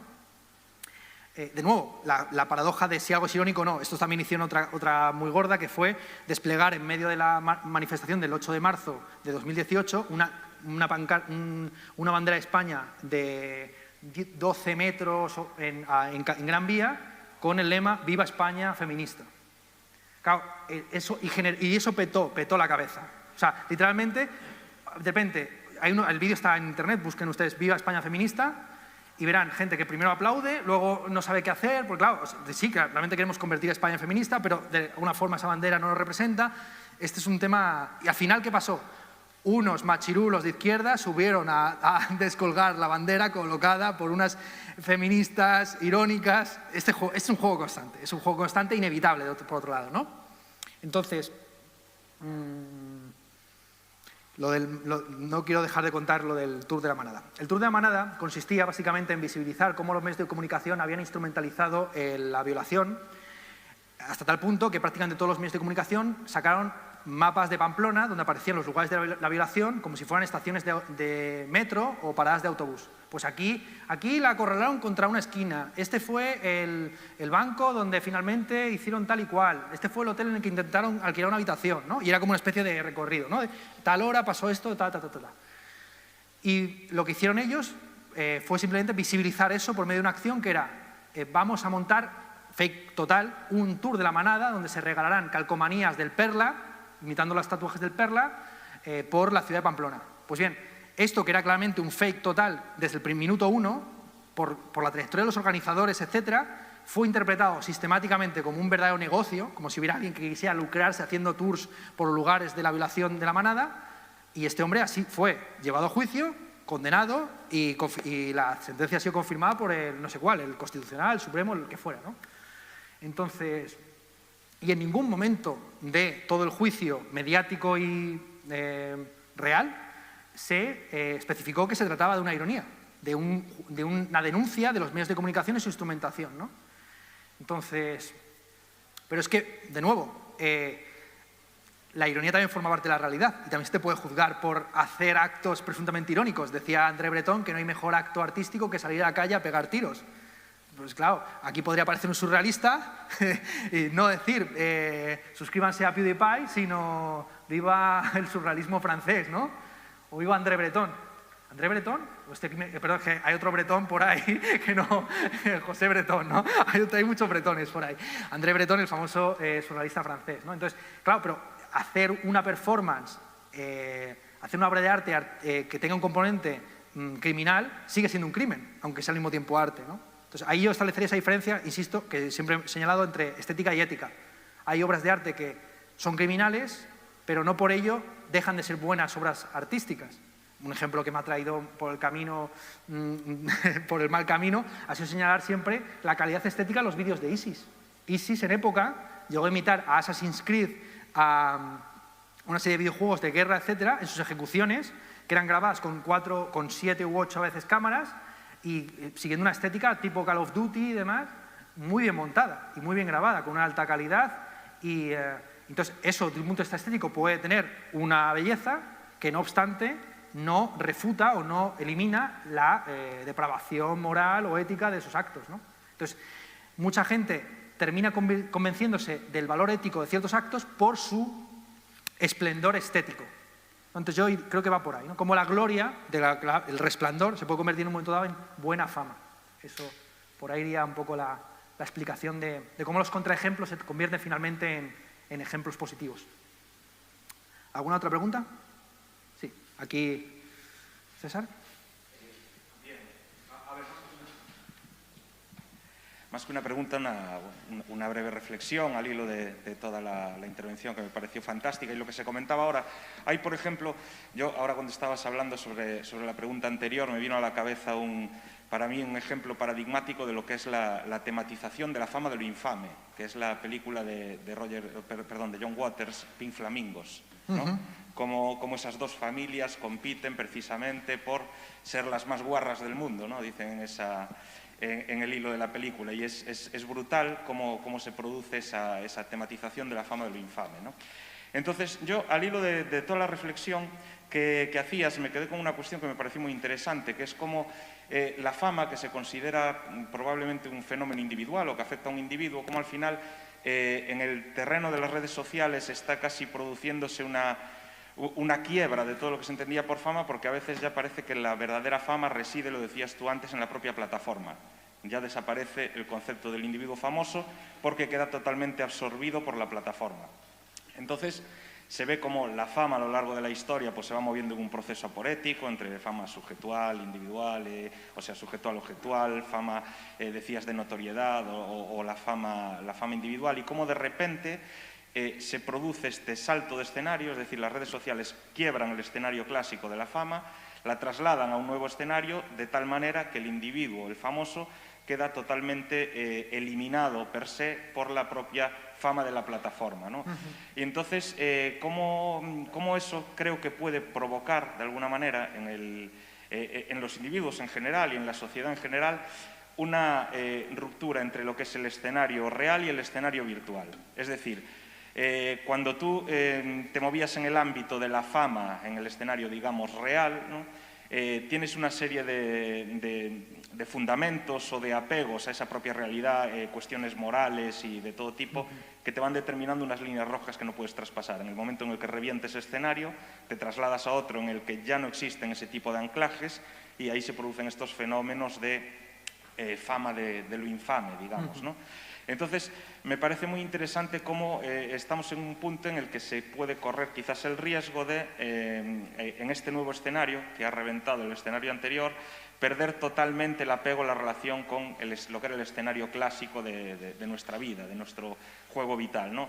Y entonces, sí que me resulta muy interesante toda la reflexión que hiciste sobre esta cuestión, y cómo, yo creo, no sé cuál es tu visión de cómo esto, lo comentaba antes contigo un poco al principio, puede influir en la sociedad a futuro, ¿no? Este cambio de escenario y este nuevo ámbito de juego. Sí. Antes de hablar directamente de las redes sociales, la mención que has hecho a Pink Flamingo me ha recordado esa otra película mítica de la serie B, también relacionada con el asunto de los drags y con, bueno, de la cultura queer, vamos a llamarla así, que es París está ardiendo, Paris is Burning, que es la historia de un club de alterne, de drags, titulado de nombre París, en Nueva York, que es un documental maravilloso del año 89, si no recuerdo mal, o puede que un poco previo, en el que se describe pues, cómo la cultura del drag y su vinculación con la fama, cómo muchas de las personas que participaban en esa cultura, que tenía un componente irónico y paródico de los roles de género, tenían como objetivo principal convertirse en famosas, famoses, famosos, ¿no? Como se quiera llamar. Es una película fascinante porque está a la base de una de las filosofías que más debate ha traído en el presente, que es la teoría queer. Judith Butler, en su famoso libro El género en disputa, se pasa unos buenos páginas y párrafos comentando París está ardiendo, justamente entendiéndolo como un cuestionamiento de los roles tradicionales. Pero claro, lo interesante es el cuestionamiento de los roles tradicionales, donde el drag, de alguna forma, lleva a su absurdo la estética de la exhibición, tanto masculina como femenina, termina de alguna forma confirmando esos mismos estereotipos. De hecho, a día de hoy, el principal debate entre las feministas radicales y las feministas trans es que las feministas radicales le echan en cara a las trans el que caen los estereotipos de género, en que están de alguna forma manteniendo las viejas estructuras estéticas y éticas del patriarcado bajo esa diferenciación clara entre dos géneros, el masculino y el femenino, que no tienen por qué corresponderse a sexos biológicos. Entonces, un culturalismo que se ve atrapado en esta rueda infinita de la ironía y de la metaironía, ¿no? Entonces, bueno, esto como primera aproximación. Luego, claro, lo interesante de la fama en las redes sociales es que es una fama que no está, que ya no se presenta como ejemplar, sino como un ejemplo más, ¿no? Ya no es que uno es famoso por determinado discurso que es un momento puntual de su vida, por determinada hazaña, sino que es un constante reguero de actos y de fenómenos de cotidianidad, donde pues uno aparece cagando en su cuarto de baño o tomándose una sopa o lo que sea, ¿no? Y claro, eso lo que permite además es una mimetización todavía mayor. Lo que hemos dicho, lo que diferencia el famoso del maestro, vamos a llamarlo así, es que el maestro enseña en aquello que tiene de virtuoso, es decir, un discípulo inteligente es el que termina superando a su maestro porque aprende de sus errores y de sus aciertos y por lo tanto imita lo virtuoso pero no imita lo vicioso. El problema principal que se produce también en filosofía es cuando las escuelas se convierten en sectas, porque ha sucedido desde siempre. Los pitagóricos no solamente imitaban de Pitágoras sus conocimientos geométricos, también la costumbre de no comer habas o de hacer esto y aquello, ¿no? Y se ve constantemente, todas las escuelas filosóficas al final se reconocen más por estos añadidos, por estas jergas, por estas inflexiones casi de la voz, estas imitaciones gestuales, que por otra cosa, ¿no?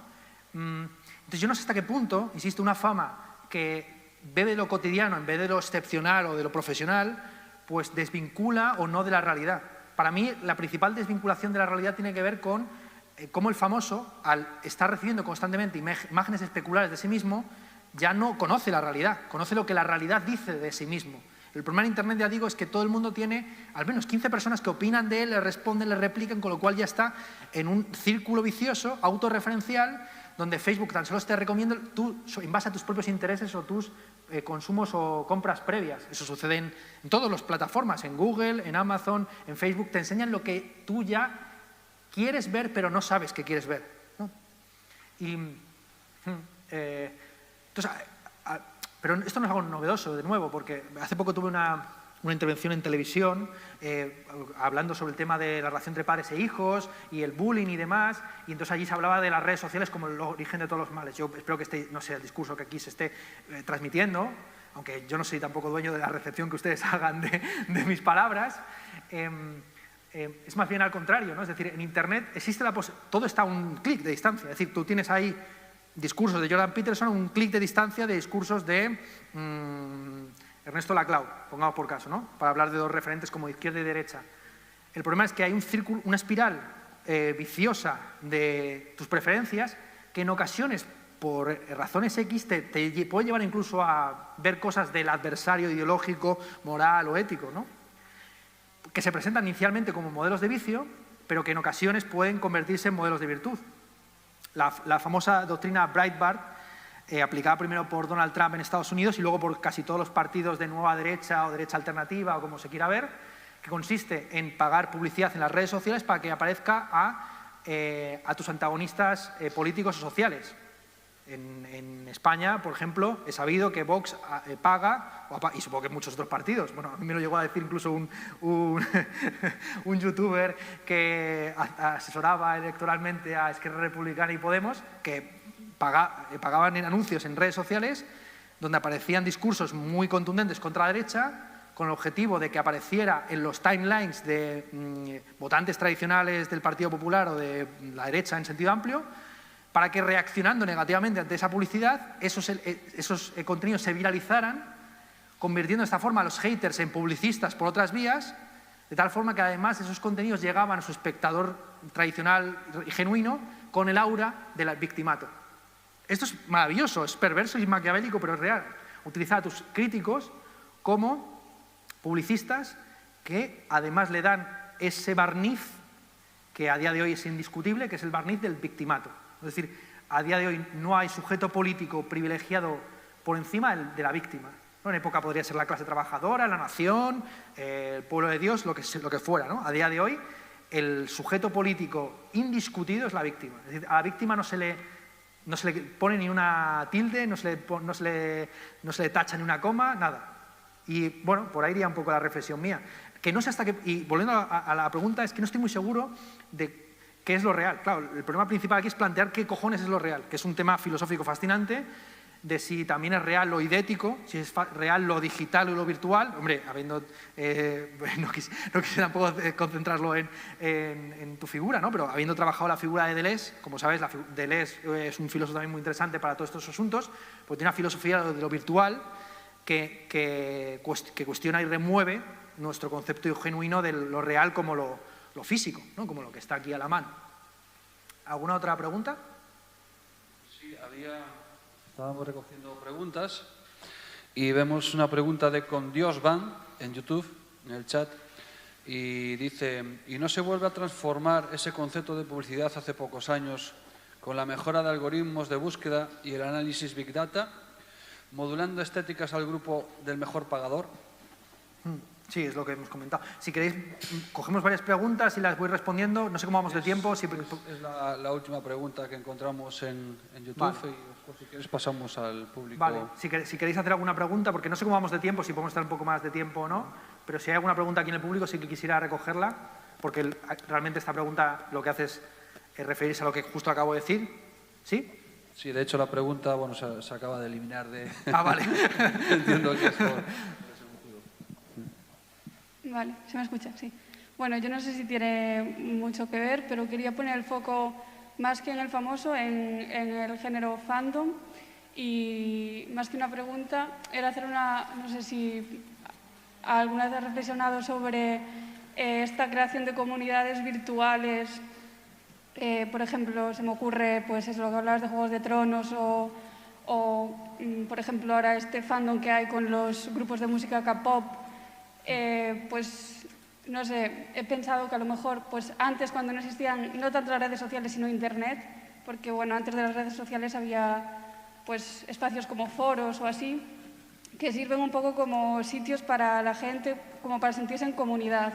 Pienso, por ejemplo, en un niño de cualquier pueblo de Galicia que a lo mejor no tiene amigos en su pueblo o no tiene gente de su edad y, sin embargo, entra en Internet y no sé, pues entra en esa comunidad de fans del Rubius y de repente pues se siente pues acogido y siente que tiene gente con sus mismas inquietudes.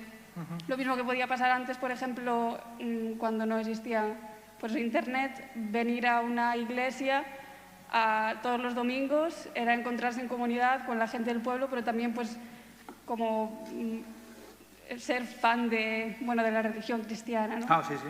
No, el cristianismo es un ejemplo paradigmático porque es una religión que consiste en seguir un modelo ético que luego se convierte también en un modelo teológico.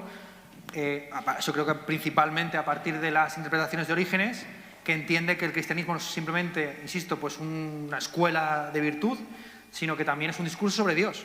En Orígenes, justamente, un teólogo del siglo III, discípulo de Clemente de Alejandría, que se produce esa fusión entre religión y teología, ¿no? Y se asienta mucho más todas las interpretaciones sobre la Trinidad. Y aquí es donde entra en juego otro asunto, que es la típica distinción que suele establecer entre el individuo y la persona, ¿no?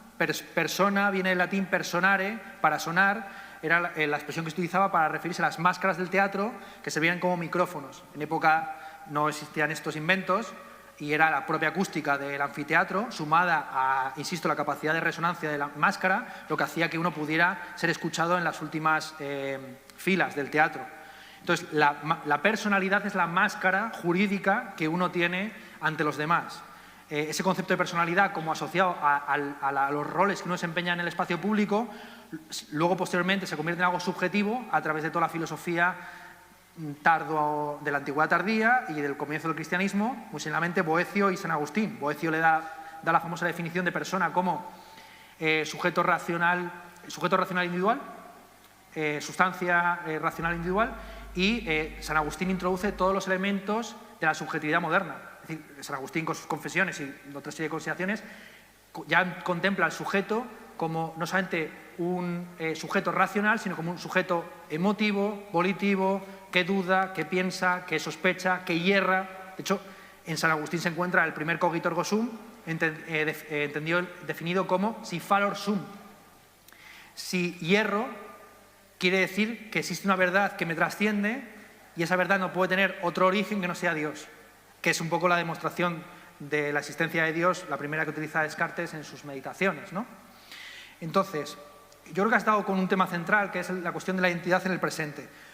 Max Weber consideraba que de las tres formas de gobierno que he señalado, la carismática era la única que no era discutible. Es decir, que cuando tú tienes unas reglas públicas o una tradición, tú puedes cuestionarla. Es decir, el rey actual de España es ilegítimo porque no se siguió la tradición de sucesión y en realidad lo que se produjo durante la transición no fue una reinstauración de la monarquía, sino una institución o instauración de la monarquía per se, ¿no? Porque la línea sucesoria pasaba por Juan, el conde de Barcelona, etcétera, ¿no? O los carlistas, ¿no? No se ha seguido la línea genealógica, esta tradición ha sido invalidada. Y lo mismo sucede con la gobernanza racional. Esta burocracia que pretende ser racional en realidad no lo es porque genera unas ineficiencias y demás. Para Max Weber, insisto, toda forma de gobierno es posible, puede ser contestada salvo la carismática. Yo creo que no. Yo creo que el carisma genera formas de contestación distintas. Y la relación que existe con la figura a la que uno sigue, de amor y odio, tiene que ver con eso. En un momento dado yo llegué a definir al hater como un lover al que no se le hace caso. Y creo que es una definición bastante aproximada y exacta. Y cuando uno ve la conducta de los lovers y haters en Internet, ve que siempre es un poco ese mismo asunto, ¿no? El amor es el deseo de ser amado. Amar a alguien es dar algo que no tienes a alguien que no lo quiere. Pues eso también es lo que se produce en la relación entre el famoso y su público. Evidentemente, lo más interesante es cómo esas identidades se van construyendo en torno a una figura, se pueden convertir en identidades a veces fanáticas y sectarias. Se ha visto sobre todo en el asunto de todas las polémicas feministas en torno a J.K. Rowling, como hay también luchas internas dentro del propio fandom, y hay curiosamente también una desautorización del propio autor de la obra, porque como he sabido, J.K. Rowling ha querido a toro pasado decir que Hermione era negra. Entonces, claro, hay páginas donde se dice que tiene pecas, que es rubita, no sé qué. Entonces, o que era lesbiana, bueno, negra y lesbiana, creo que recordar que J.K. Rowling quiso a todo pasado, pero forma parte de esta cultura participativa donde las obras están abiertas. Es decir, no es lo mismo el significado de las obras interpoladas en el Quijote cuando se publica que a día de hoy. A día de hoy se considera que el Quijote es un precedente de la metaliteratura porque dentro de el Quijote, sobre todo en la primera parte, hay cuentos que Cervantes había escrito antes y que metió ahí un poco como chorizos para rellenar el texto. Cuando se publicó, y para muchos autores, era una infamia. Hostia, este texto, esto es una obra malísima que está compuesta aquí por pegotes. A día de hoy es el paradigma. Pero yo vuelvo a preguntar lo mismo. ¿Es por su calidad que se convierte en famoso o es por su fama que aquello se convierte en calidad? Bien, ¿qué viene antes, el huevo o la gallina? ¿La conversión del Quijote en una obra de repercusión y relevancia nacional, incluso panhispánica, o al revés? La calidad del texto es la que genera esa notoriedad. Pues hay una retroalimentación, evidentemente, ¿no? Y en Internet se produce efectivamente esa generación de comunidades que a veces suplantan o no a las comunidades de socialización primarias. Yo no creo en el fetichismo de la proximidad o de la cercanía. A mí me parece que hay ciertos, de hecho, formatos que son mucho más aprovechables en la distancia. Por ejemplo, la clase magistral. Yo, como espectador, aprovecho más una clase magistral en la que puedo parar el vídeo, buscar un nombre que ha citado el autor, el conferenciante, etcétera, que una clase magistral que es un chorro ahí, en el que uno escucha Weber, pero y de nuevo no sabe si es beber, ¿no? Es W-E-B-E-R, etcétera, ¿bien? Y entonces, ya digo, yo no creo en ese discurso de que se está perdiendo el contacto corporal, al contrario. Hay ciertos autores, como Sandel, que dicen que cuando uno mercantiliza un bien, la parte no mercantilizada de ese bien se desprecia. El ejemplo que él pone es el del ejército. Cuando defender a tu patria es un servicio público y voluntario, pues entonces pertenecer al ejército es algo reputado, prestigioso o entusiasmante. Sin embargo, cuando los ejércitos se convierten en ejércitos de mercenarios, participar, la guerra pierde prestigio o pierde calidad o entusiasmo. Pero no sucede así siempre. De hecho, cuando se mercantiliza, por ejemplo, el bien mercantilizado por excelencia desde el origen de la humanidad es el sexo. Y la mercantilización del sexo no ha denigrado o convertido en vil el sexo gratuito. Al contrario, toda la cultura del romanticismo surge en paralelo a la explosión de la prostitución con la industrialización y el crecimiento de las ciudades en el siglo XIX. Y con Internet pasa algo parecido. la presencia física se vuelve escasa y por lo tanto se vuelve preciosa. Antes, estar así juntos era algo mundano y banal, etc. Cuando estar juntos es algo excepcional, y más aún con el tema de la pandemia, pues la presencia física, lejos de desvalorizarse, se revaloriza. Eso para empezar, porque es muy escaso. Y para seguir, en Internet lo que hay es una búsqueda denodada del nombre que te designe. Yo esto lo vi muy claramente cuando estudié todo el tema del espectro asexual. El espectro asexual pues, es un conjunto de identidades rozando el rechazo del contacto carnal, ¿no? Y ahí hay una serie de nombres que son un poco absurdos, que se han creado para para bautizar lo que hasta entonces era la sexualidad de toda la vida. Entonces, no sé si ustedes conocen el término demisexualidad. Vale, pues demisexualidad es la orientación sexual de aquellos que no se acuestan con cualquiera, sino tan solo con aquellas personas que tienen una cierta intimidad, familiaridad y amistad previa. O sea, lo que era antes del sexo de toda la vida, que no te acostabas con el primero que aparecía por aquí y por allá, ahora necesita otro nombre porque se ha convertido en una opción más dentro del catálogo de toda la panoplia de sexualidades. Pero es que lo mismo pasó con la heterosexualidad. Los que hayan estudiado este asunto sabrán que heterosexual es un término que se acuña en paralelo a homosexual en el siglo XIX para referirse a aquellos individuos que tienen atracción sexual por el género opuesto. Hasta entonces no existía la heterosexualidad. Lo que existía era, en todo caso, lo que se conoce como el locus genitalis, es decir, la vinculación entre sexo y reproducción. Es en el siglo XIX, con la aparición de la prostitución en las urbes y en los primeros métodos anticonceptivos, que de repente tener sexo no es idéntico a reproducirse.